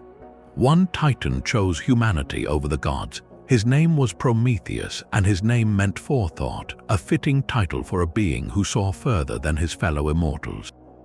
When Zeus and the other gods looked at the humans living in caves and shivering through the cold, they saw creatures barely above animals, worthy only of servitude. But Prometheus saw potential. He watched the people struggle to kindle fire from the sparks of lightning strikes, watched them eat raw meat and huddle together against the dark. He decided that they deserved better, even if it meant defying the king of the gods. So Prometheus climbed Mount Olympus, the home of the gods, and he stole a spark of the divine fire. He hid it inside a hollow fennel stalk, a simple trick that concealed the flame from the eyes of Zeus. Then he descended to the earth and gave the fire to humanity. That single gift changed everything. With fire, people could cook their food and stay warm through winter nights. They could forge tools and weapons from metal. They could clear forests and build cities. Fire became the foundation of civilization, and all of it came from an act of theft. Zeus was furious when he discovered what Prometheus had done. He did not simply punish the Titan for stealing. He punished him for elevating mortals above their station, for giving them the tools to rival the gods. The punishment was as creative as it was cruel. Prometheus was chained to a rock on the remote mountain of the Caucasus, his arms and legs bound by unbreakable chains crafted by the god Hephaestus. Each day, a great eagle would descend and tear at his body, consuming a portion of his liver. Each night, the liver would grow back because as a titan, he was immortal and his body could not die. This cycle of injury and renewal repeated endlessly, a constant reminder of his defiance. But Prometheus never gave in. He knew something Zeus did not, a secret about a prophecy that would one day threaten the throne of the gods. He refused to speak, and his silence became another form of resistance. For the ancient Greeks, Prometheus was a symbol of intelligence and sacrifice. He was the one who stood up for humanity, who accepted suffering so that others could advance. His story resonates across the centuries because it asks a timeless question: is knowledge worth the price of pain? The Greeks saw the answer in every city, every hearth, every forging of a blade. Fire was not just heat and light. It was the spark of human progress, and Prometheus paid for it with his own body. But the myth also has a darker counterpart. Zeus did not stop with the punishment of Prometheus. He also crafted a punishment for humanity itself. He ordered Hephaestus to mold a woman from clay, and the gods each gave her a gift: beauty, charm, curiosity. Her name was Pandora, meaning all gifted. She was sent to the brother of Prometheus, Epimetheus, whose name meant afterthought. Despite warnings, Epimetheus accepted her, and with her came a sealed jar that contained all the sorrows of the world. When Pandora's curiosity overcame her, she opened the jar, and out flew disease, hardship, envy, and despair. Only hope remained inside. The contrast between the two myths is striking. Prometheus gives humanity fire, the tool of progress, while Pandora releases the very forces that make progress difficult. One is a giver of benefits, the other an unwitting source of suffering. Together, they form a balanced view of the human condition. We have the means to build civilization, but we also face constant trials. The fire of Prometheus makes life possible, and the contents of the jar make life hard. Hope, the one thing left behind, is what keeps us going. That tension between sacrifice and consequence, between the gift of knowledge and the price of pain, would echo through later Roman stories. The Romans adopted many Greek myths, but they often reframed them to fit their own values of duty, endurance, and civic responsibility. A Roman hero would face a different kind of trial, one that required not just defiance but the patient carrying of a burden for the sake of an entire people. That same spirit of endurance faced its greatest test in the war against the giants.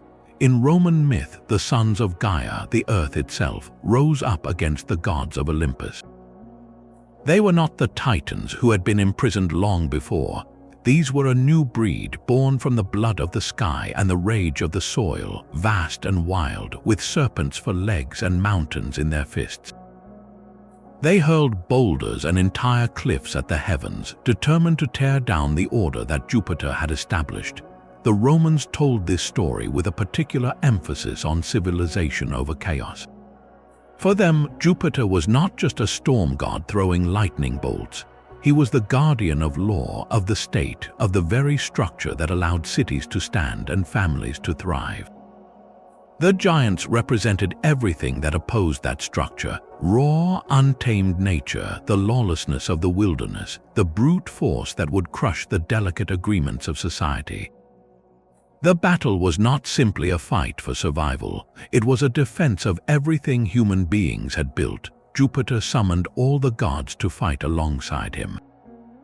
Minerva brought her wisdom and her spear. Mars charged with the fury of disciplined legions. Apollo rained arrows of light from his chariot, but the victory required something more. An oracle had declared that the giants could only be defeated if a mortal fought at the god's side. That mortal was Hercules, the hero who had already proven his strength by completing 12 impossible labors. He was divine enough to stand among immortals, yet human enough to fulfill the prophecy. Hercules waded into the battle, his club crushing giant after giant, and his presence turned the tide. One by one, the giants fell. Some were buried under islands, others cast into the deepest pits of the underworld. The gods did not simply destroy them. They made examples of them, binding them to the earth that had birthed them. The message was clear: the forces of chaos could be overcome, but only through unity, discipline, and the cooperation of the divine and the mortal. The Gigantomachy became a foundation myth for the Roman Empire itself. Emperors commissioned temples and statues depicting the victory because they saw their own campaigns against barbarian tribes as echoes of that cosmic war. The empire was order, and the lands beyond its borders were the wild giants waiting to be subdued. The story reminded every citizen that civilization was fragile, that it required constant defense, and that even the gods needed help from the bravest among men. From the Roman triumph over chaos, the narrative of divine struggle against disorder spreads north and east into the misty forests and wide plains of the Slavic world, where a god of thunder perched atop a towering oak, waiting for a serpent to rise from the deep. Perun gripped his axe as the serpent slithered through the roots of the world. That serpent was Veles, and his theft sparked a war across the heavens. Veles was no ordinary monster. He was a god of the underworld, a master of cattle, magic, and the deep places where the dead dwell. He had a shifting, fluid form, sometimes a dragon, sometimes a bear, sometimes a tangle of mist that coiled around the trunks of ancient oaks. Perun, by contrast, was all that was solid and bright.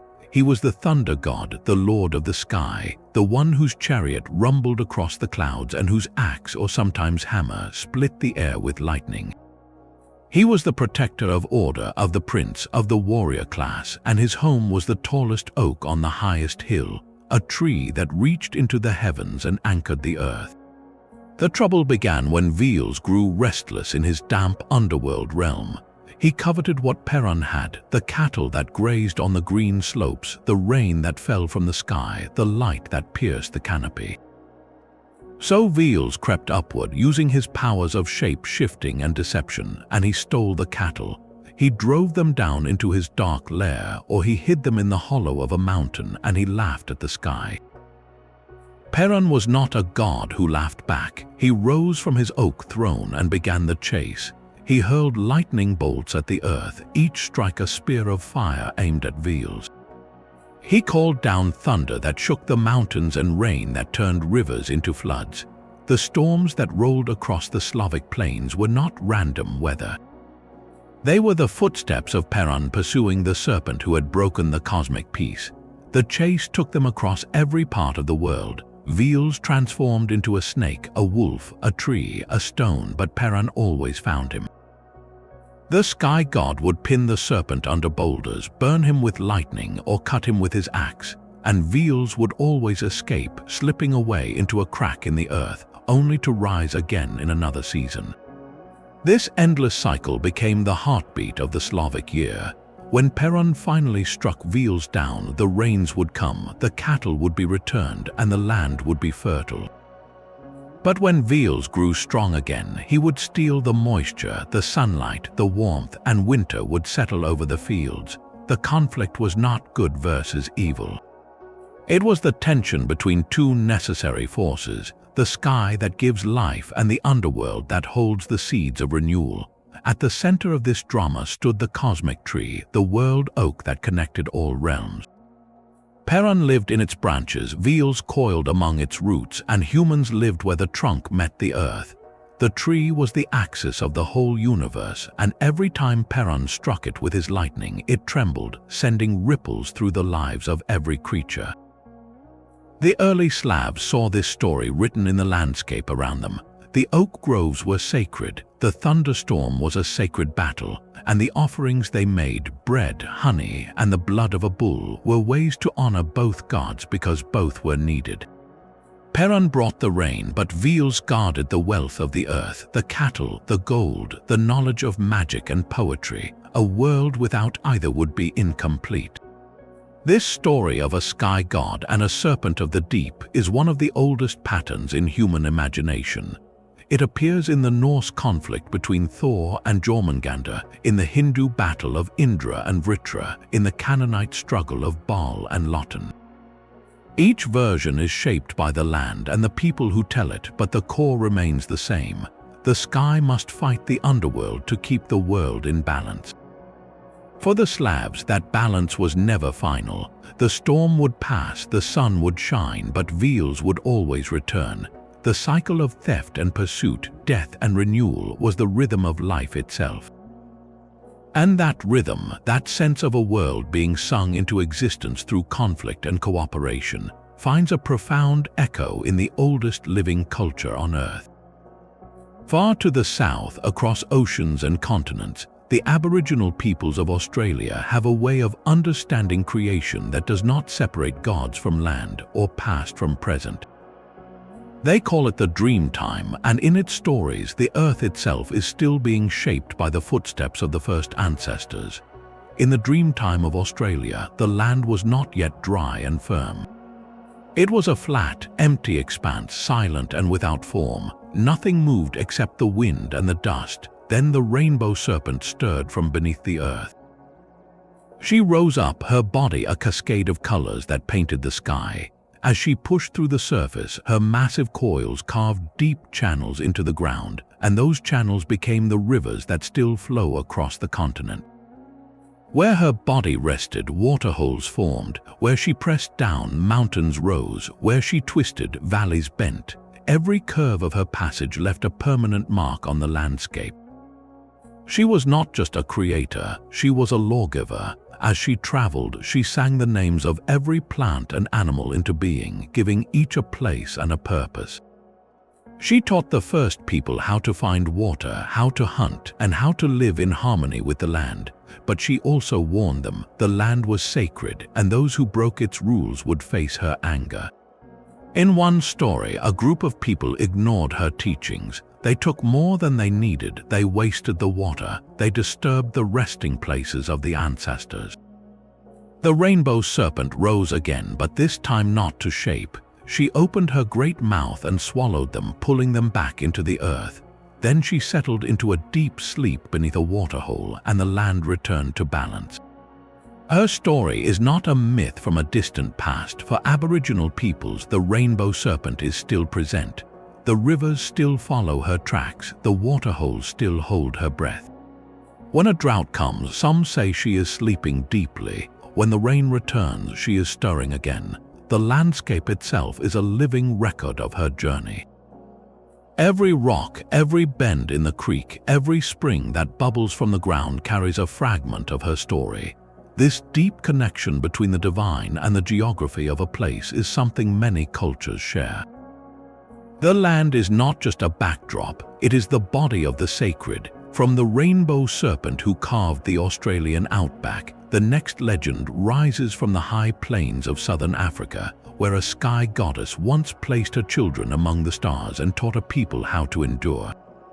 That sky goddess is only one of many divine figures who shaped the African continent.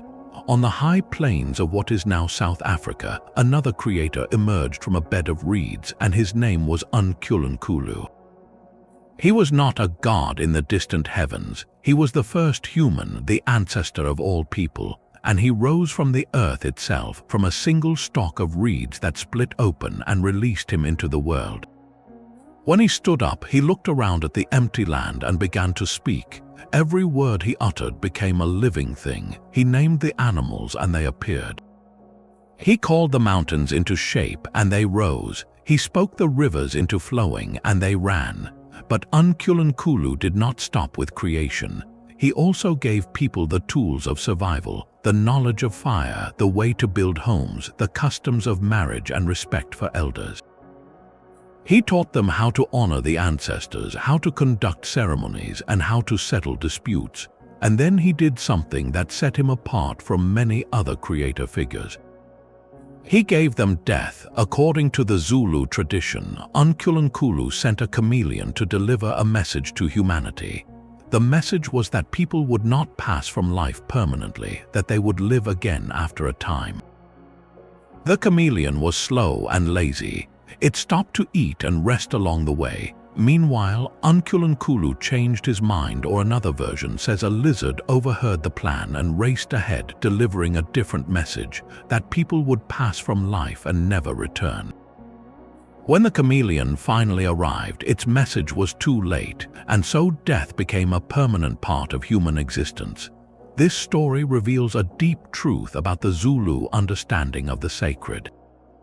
Unkulunkulu is both fully divine and fully human. He emerged from the same earth that humans inhabit. He walked among the first people and spoke with them.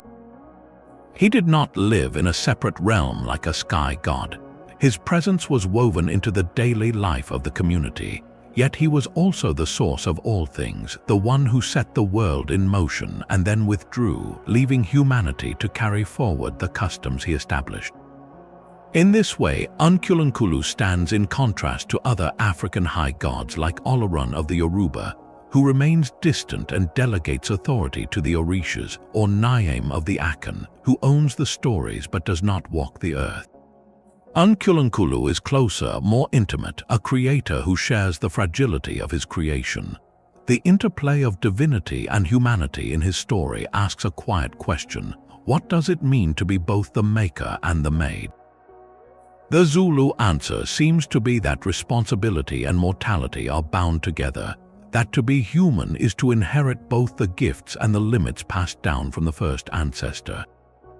From the reed beds of southern Africa, the narrative now crosses the Atlantic Ocean and descends into the green jungles of Mesoamerica.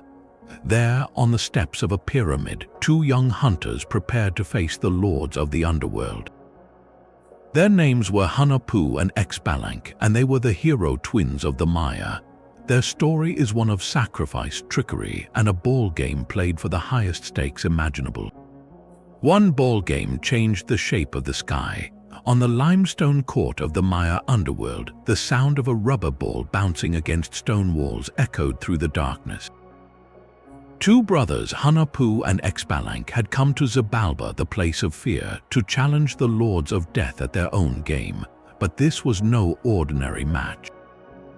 The ball court was a stage where life and death balanced on the rim of a spinning sphere. The story begins with their father, Hunahpu.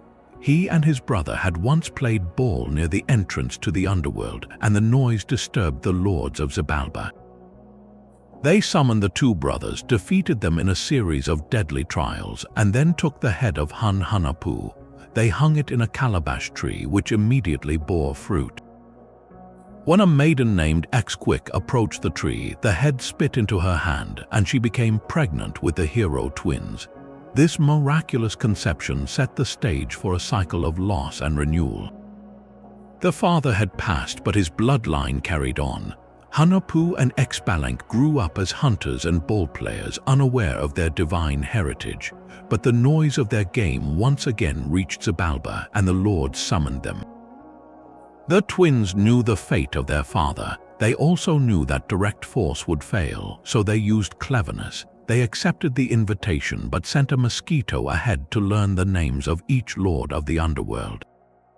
When they arrived and the lords tried to trick them into sitting on a hot stone, the twins called out each lord by name, surprising them. Then they passed the first test. The trials of Xibalba were designed to break the body and spirit. There was the House of Darkness, the House of Knives, the House of Cold, the House of Jaguars, and the House of Fire. In each, the twins used their wits. In the House of Bats, they hid inside a blowgun, but one bat sliced off Hunahpu's head.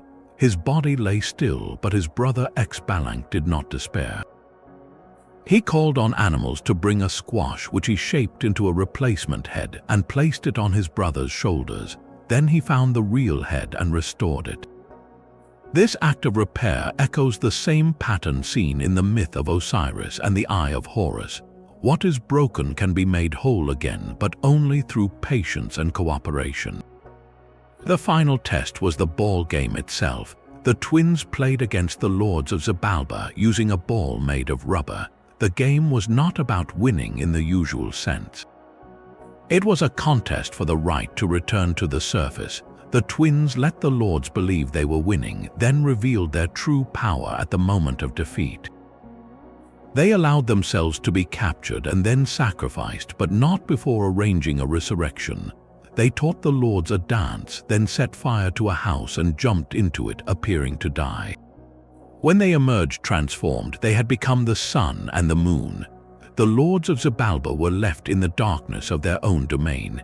The Popol Vuh, the sacred book of the Maya, records this journey not as a simple fairy tale but as a map of the cosmos. The ball court was the boundary between the living and the dead. The game was a metaphor for the struggle of the sun as it travels through the underworld each night, only to rise again each morning. The twins showed that death is not the end but a passage, and that cunning can overcome brute strength. Their ascension to the sky mirrors the daily journey of light, a promise that darkness never wins forever. But across the ocean, another story of a final battle was already being carved into the runes of the Norse. In that tale, the divine would not ascend in triumph. They would fall and the world would burn, only to rise again from the ashes of a broken sky. The Norse prophecy of Ragnarök described a fire that consumed even the gods. It was not a punishment or a judgment. It was a destiny woven by the Norns long before the first humans drew breath. The word itself meant the twilight of the powers, a fading not of light but of the old order. The seeress, whose voice is preserved in the poem Völuspá, spoke of a time when the world would be shaken by betrayal, by bitter winters, and by a final clash that would tear apart the fabric of the 9 realms. The first sign of the end was not a monster or a war. It was the death of Baldur the Beautiful, the beloved god whose passing broke the trust among the divine. After that, the winter called Fimbulwinter descended, 3 years of unending cold, where the sun and moon lost their warmth and the human world fell into chaos. Brothers fought brothers, families shattered, and the moral order crumbled like dried clay. Then the cosmic forces broke loose. The wolf Fenrir, who had been bound by the gods, snapped his chains and ran free. The world serpent Jörmungandr rose from the ocean, stirring waves that drowned the land. The ship Naglfar, built from the uncut nails of the dead, sailed across the flooded waters, crewed by the frost giants and the spirits of the dishonored. And at the helm stood Loki, the trickster who had once walked among the gods but now led the forces of chaos against them. He was no longer a clever companion. He had become a prisoner of his own bitterness, and his release signaled the beginning of the end. the gods gathered on the battlefield of Vigritha, a plain that stretched into infinity. Odin, the All-Father, rode out with his spear Gungnir, surrounded by the Einherjar, the warriors who had died bravely in mortal combat and now fought for him in the afterlife. Thor stood beside him, hammer raised, ready to face the serpent. Freya, the god of peace and prosperity, had given away his sword for love, and now he faced the fire giant Surtur, armed only with an antler. The battle was brutal and final. Odin fought the wolf Fenrir, but the beast swallowed him whole. Thor struck down Jörmungandr with a mighty blow, but the serpent's venom filled his lungs, and he took only 9 steps before passing. Freya fell to Surtur, who then set the world ablaze with his flaming sword. The sun turned black, the stars vanished, and the earth sank beneath the waves. The old world was gone, but the prophecy did not end in fire and water. It spoke of renewal. From the ruins, a new green land rose, fertile and without suffering. A handful of gods survived. Vidar, Odin's son, had avenged his father by tearing open the wolf's jaw. Magni and Modi, the children of Thor, inherited Mjolnir and carried it into the New Age. Baldur and his brother Herder, who had been killed by Loki's trickery, returned from the realm of the dead, reconciled and whole. The goddesses too remained, Frigg, Sif, and others who had not taken part in the battle. Then 2 humans, Lif and Lifthrasir, emerged from the wood of Yggdrasil, where they had hidden through the fire. They would repopulate the world, and the cycle of existence would begin again. This vision of apocalypse followed by rebirth sets Ragnarök apart from many other end-of-the-world traditions. In Christian theology, the end times bring a final judgment and a new heaven and earth created by God. In Hindu cosmology, the Kali Yuga ends with the world dissolving into the cosmic ocean, only to be reshaped by Brahma after a long night of the gods. In the Maya long count calendar, the conclusion of a great cycle was not an end of everything but a transition to a new age, much like the end of a calendar year. Ragnarök shares this cyclical perspective, but it adds a uniquely Norse element. The gods themselves are not immune to destruction. They are not transcendent beings watching from above. They are part of the same fragile web as mortals, subject to the same fate. Their passing is not a defeat but a completion. The world needed to burn so that something truer could grow. The surviving gods carried the memory of the old world, but they did not rebuild it exactly as before. They learned from its failures. The new age would be gentler without the conflicts that had plagued the first ages. Baldur's return symbolized that healing was possible even after the deepest wounds, and the 2 humans hidden in the world tree represented the resilience of life itself. Contrast this with apocalyptic myths from Mesopotamia or the Book of Revelation, where a supreme deity intervenes to save the righteous and destroy the wicked. In Ragnarök, there is no rescue, there is only endurance and then renewal. It is a story that asks hard questions. What does it mean to face an end that you cannot prevent? How do you fight when you know you will fall? The Norse answer seems to be that the courage of the struggle matters more than the outcome. Odin fought Fenrir knowing he would be devoured. Thor killed the serpent knowing he would die. They did not retreat, they met their fate standing. That same spirit of facing the inevitable with dignity finds an echo in another tradition from the other side of the world.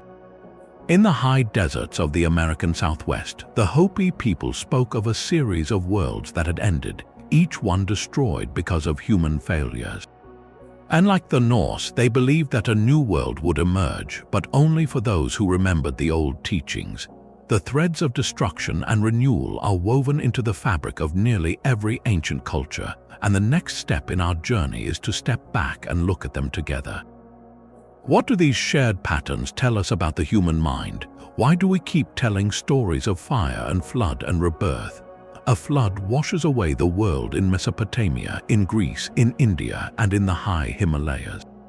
A serpent coils beneath the earth in Scandinavia, in the Andes, in the jungles of Mesoamerica, and in the dry plains of Africa.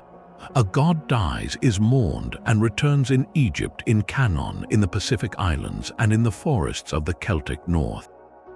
A brother rises against a brother in Babylon, in Rome, in the Norse halls, and in the villages of the Yoruba. These patterns do not appear once or twice. They appear again and again, woven into the fabric of legend on every inhabited continent. The question is not whether these parallels exist. They do, and they are unmistakable. The question is why. Three main explanations have emerged from the study of comparative mythology, and each has its strengths and its gaps. The first is the theory of shared ancestral myths. According to this view, many of these stories descend from a common source, a body of oral traditions carried by the first human migrations out of Africa. As small bands of people spread across the globe over tens of thousands of years, they carried with them the seeds of the same narratives. The flood story, for example, could be a memory of the rising sea levels at the end of the last ice age, a catastrophe so profound that it etched itself into the collective memory of every people who survived it. The serpent could be a symbol of the watery chaos that all agricultural societies feared and revered. This explanation is compelling because it accounts for the deep structure of the stories without requiring direct contact between distant cultures. Yet it struggles to explain why some motifs appear in some places and not others, and why the details change so dramatically from one region to the next. The second explanation is rooted in human psychology. The psychologist Carl Jung proposed that certain symbols, which he called archetypes, are hardwired into the human unconscious. These archetypes, such as the mother, the child, the wise old man, and the shadow, emerge naturally in dreams, in art, and in myth because they are fundamental to the way human minds process experience.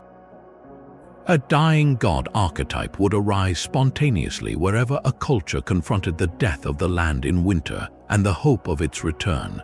A serpent archetype might emerge from the universal human encounter with snakes, creatures that are both feared and revered, that shed their skin and seem to renew themselves.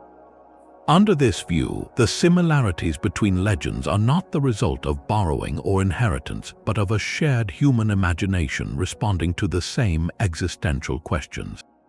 The strength of this argument is that it explains why the same patterns appear even in isolated cultures like those of the Pacific Islands or the Australian outback.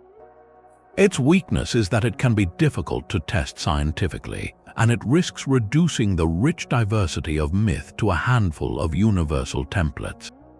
The third explanation points to cultural diffusion, the spread of stories along the routes of trade, migration, and conquest. The ancient world was far more connected than we often assume. The Silk Road carried not only silk and spices but also ideas, religious concepts, and myths. The Phoenician alphabet spread across the Mediterranean, and with it the stories of the gods. The Mesopotamian epic of Gilgamesh influenced the Hebrew Bible, which in turn shaped the narratives of Christianity and Islam. The conquests of Alexander the Great carried Greek myths into Central Asia, where they mingled with Buddhist and Hindu traditions, producing new hybrid forms. Even across oceans, the evidence of contact has been debated. The diffusion of the feathered serpent motif from Mesoamerica into the American Southwest, or the striking parallels between Polynesian and South American flood stories. Diffusion is the most historically grounded explanation, but it cannot account for every parallel, especially those from the most isolated regions. Scholars continue to debate the relative weight of these three forces, and the truth likely lies in a combination of all of them. Some motifs are ancient and universal, born from the shared experience of being human. Others traveled on the backs of merchants and the ships of explorers. Still others arose independently in different places, shaped by similar environments and similar psychological needs. The enduring mystery is that we may never know for certain. The cultures that first told these stories left no written records. Their voices have faded into the silence of the earth, and all we have are the fragments that survived. A clay tablet here, a carved stone there, a whispered line in a ritual that has been passed down for millennia. But perhaps the mystery is part of the value. These 25 astonishing legends are not a puzzle to be solved once and for all. They are a window into the human soul, a mirror held up to our deepest hopes, our oldest fears, and our most persistent questions. The flood teaches us about purification and second chances. The serpent teaches us about the dark forces that must be confronted for life to flourish. The dying god teaches us that loss is not the end. The sibling rivalry teaches us that conflict is woven into the fabric of existence. Every legend carries within it a piece of the answer to why we are here and what we owe to each other. And in that sense, the legends are not old and faded. They are still alive, still speaking, still shaping the way we understand our world. The richness of these traditions is not diminished by the mystery of their origins. It is deepened by it. The stories remain, waiting for each new generation to hear them, to wonder at them, and to find their own meaning in the shared heritage of the ancient divine. These ancient legends did not fade into the dust of ruined libraries or the silence of abandoned temples. They followed humanity into every new age, reshaping themselves to fit the screens and pages of the modern world. The feathered serpent Quetzalcoatl appears in novels and video games, not as a distant god but as a character who wrestles with questions of identity and sacrifice. The hammer Mjolnir crashes through the skies of blockbuster films, its story stripped of its original ritual context but still carrying the weight of a weapon that defends order against chaos. The hero twins of the Maya, Hunahpu and Xbalanque, have inspired storylines in animated series and adventure games, their ball game in the underworld transformed into a metaphor for facing impossible odds. The myths are everywhere, but they are not always recognized. When a film tells the story of a chosen one who must die and return to save the world, it is echoing the dying and rising gods of Egypt and Canaan. When a fantasy novel builds a world tree that connects different realms, it is reaching back to Yggdrasil. When a video game pits a storm god against a serpent of chaos, it is replaying the battle of Indra and Vritra or Thor and Jörmungandr. The patterns persist because they speak to something that has not changed in thousands of years. Human beings still wonder where they came from, still fear the end of their own existence, still struggle to distinguish good from evil, and still search for a meaning that transcends the ordinary events of daily life. Each of these questions finds a voice in the ancient divine legends. The story of Pandora's jar reminds us that hope remains even when the world seems filled with hardship. The journey of Rama teaches that duty and love can overcome the greatest obstacles. The descent of Inanna into the underworld shows that loss and return are woven into the fabric of existence. These are not relics of a bygone era. They are living narratives that continue to shape how people understand themselves. Writers, filmmakers, and game designers draw on them because they know that a myth is a shortcut to the emotions of the audience. A single image, a winged sun or a serpent coiled around a tree, can summon an entire universe of meaning in an instant. The result is a cycle of renewal. The myths enter popular culture, gain new audiences, and then those audiences seek out the original stories, keeping the cycle alive. The ancient divine legends have survived every empire, every revolution, every shift in technology. They will likely survive whatever comes next because they are not about the gods alone. They are about us, about the questions we ask when we look up at the stars or down at the ground that holds the remains of those who came before. And as long as those questions remain, the stories will find new voices, new faces, and new ways to be told.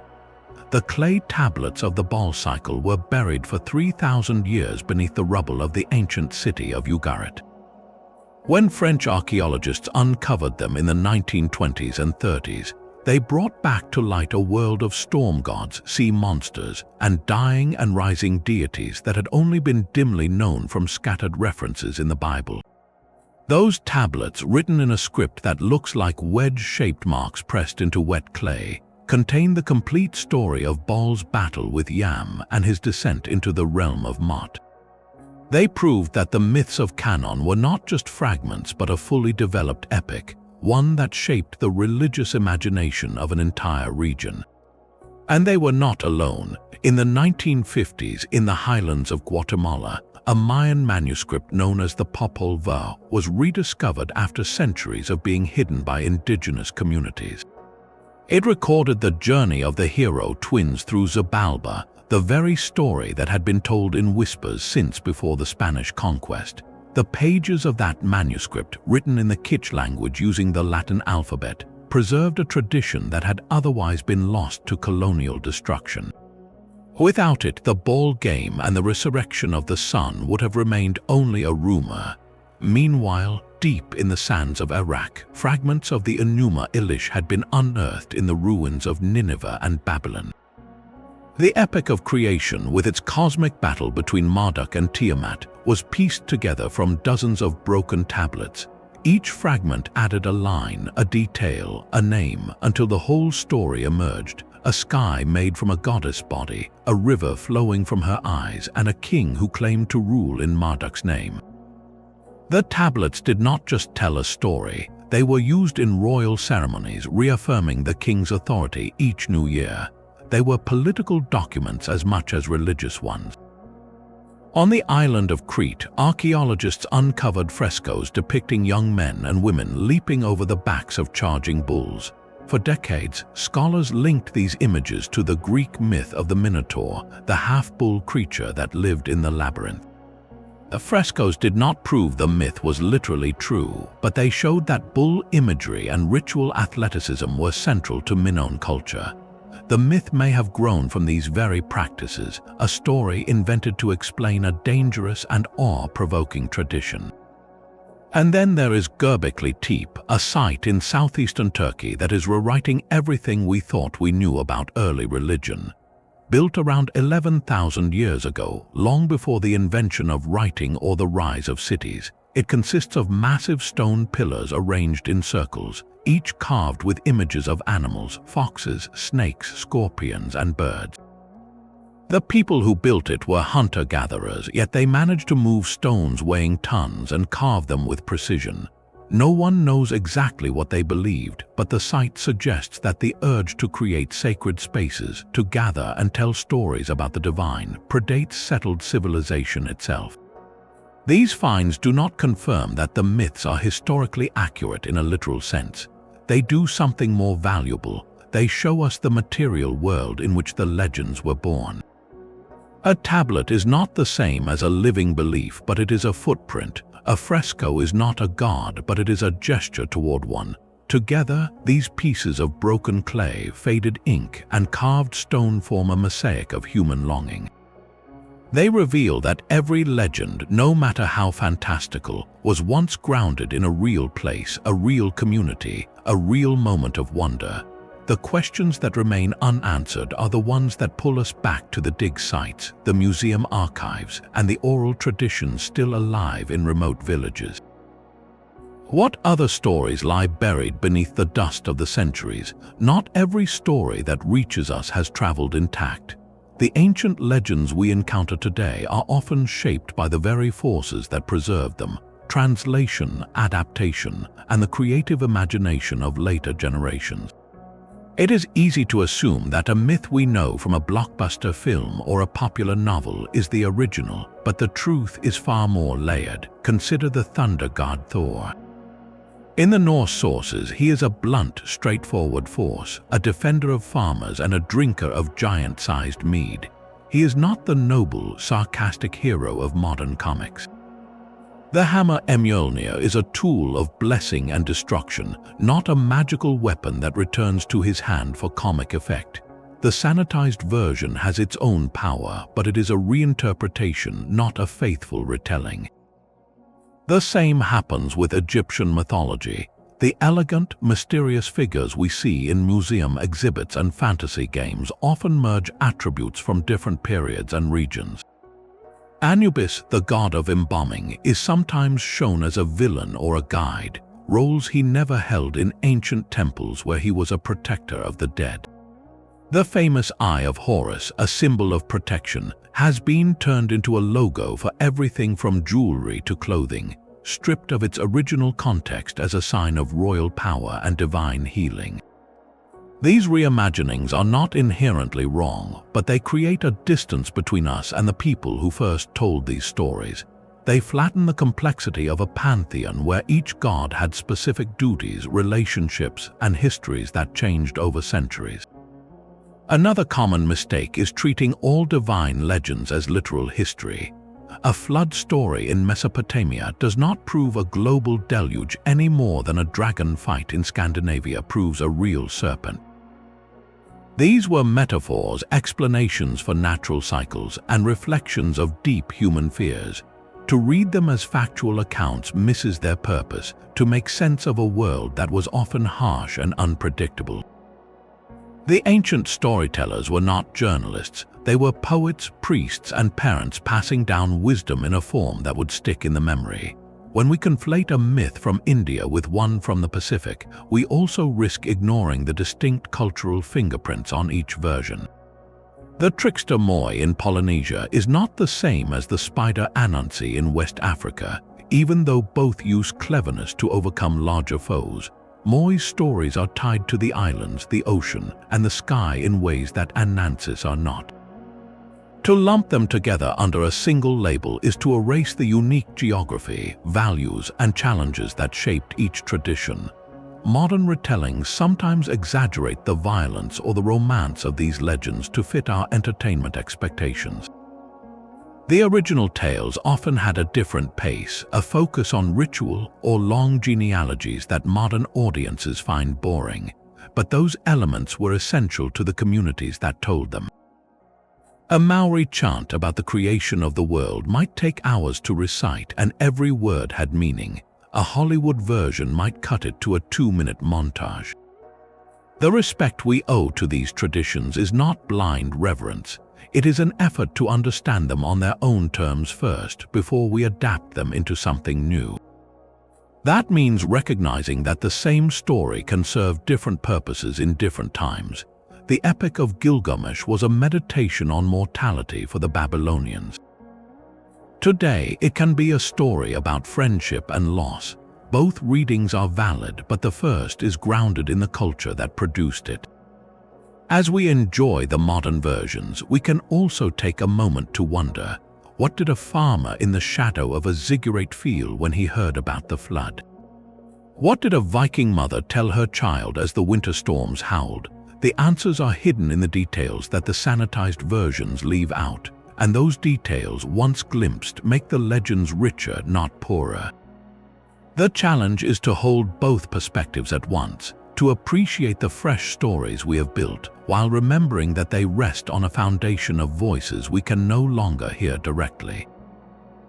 That foundation is still there, waiting for anyone curious enough to dig a little deeper. That deeper curiosity is exactly what these 25 legends invite. From the thunder of Marduk splitting the body of Tiamat to the silent coils of the Rainbow Serpent carving the rivers of Australia, each story is a door into a world that once believed in the presence of the divine in every storm, every harvest, every birth, and every passing. We have walked through the clay tablets of Babylon and the papyrus scrolls of Egypt. We have stood in the shadow of Yggdrasil and watched the hero twins descend into Xibalba. We have seen the feathered serpent of Mesoamerica and the jeweled spear of Japan. And in every tradition, the same questions surface. Where did this world come from? Why is there suffering? What happens when the body ceases to move? The answers differ in detail, but the threads are woven from the same human fabric. A need for order, a hope for renewal, a belief that the visible world is not the whole story. The recurring themes we have traced, the cosmic egg, the great flood, the dying and rising god, the conflict between the sky and the underworld, are not accidents. They are the fingerprints of a shared imagination, shaped by the same sun, the same seasons, the same wonder that looks up at the stars and wonders if anyone is looking back. These 25 astonishing legends are not relics of a dead past. They are invitations to consider what our ancestors valued, what they feared, and what they held sacred. And in doing so, they hold a mirror up to us. What do we still fear? What do we still hope for? What stories will we leave behind for those who come after? If any of these tales stirred something in you, I invite you to explore them further. The original epics are still available in translations. The archaeological sites still stand. The oral traditions are still spoken in communities that carry them forward. There is a whole world of meaning waiting at your fingertips. If you enjoyed this journey through the ancient divine, please like this video and subscribe to the channel so you do not miss the next exploration. And tell me in the comments which of the 25 legends amazed you the most. I read every response, and your thoughts help shape where we go next. Until then, keep wondering.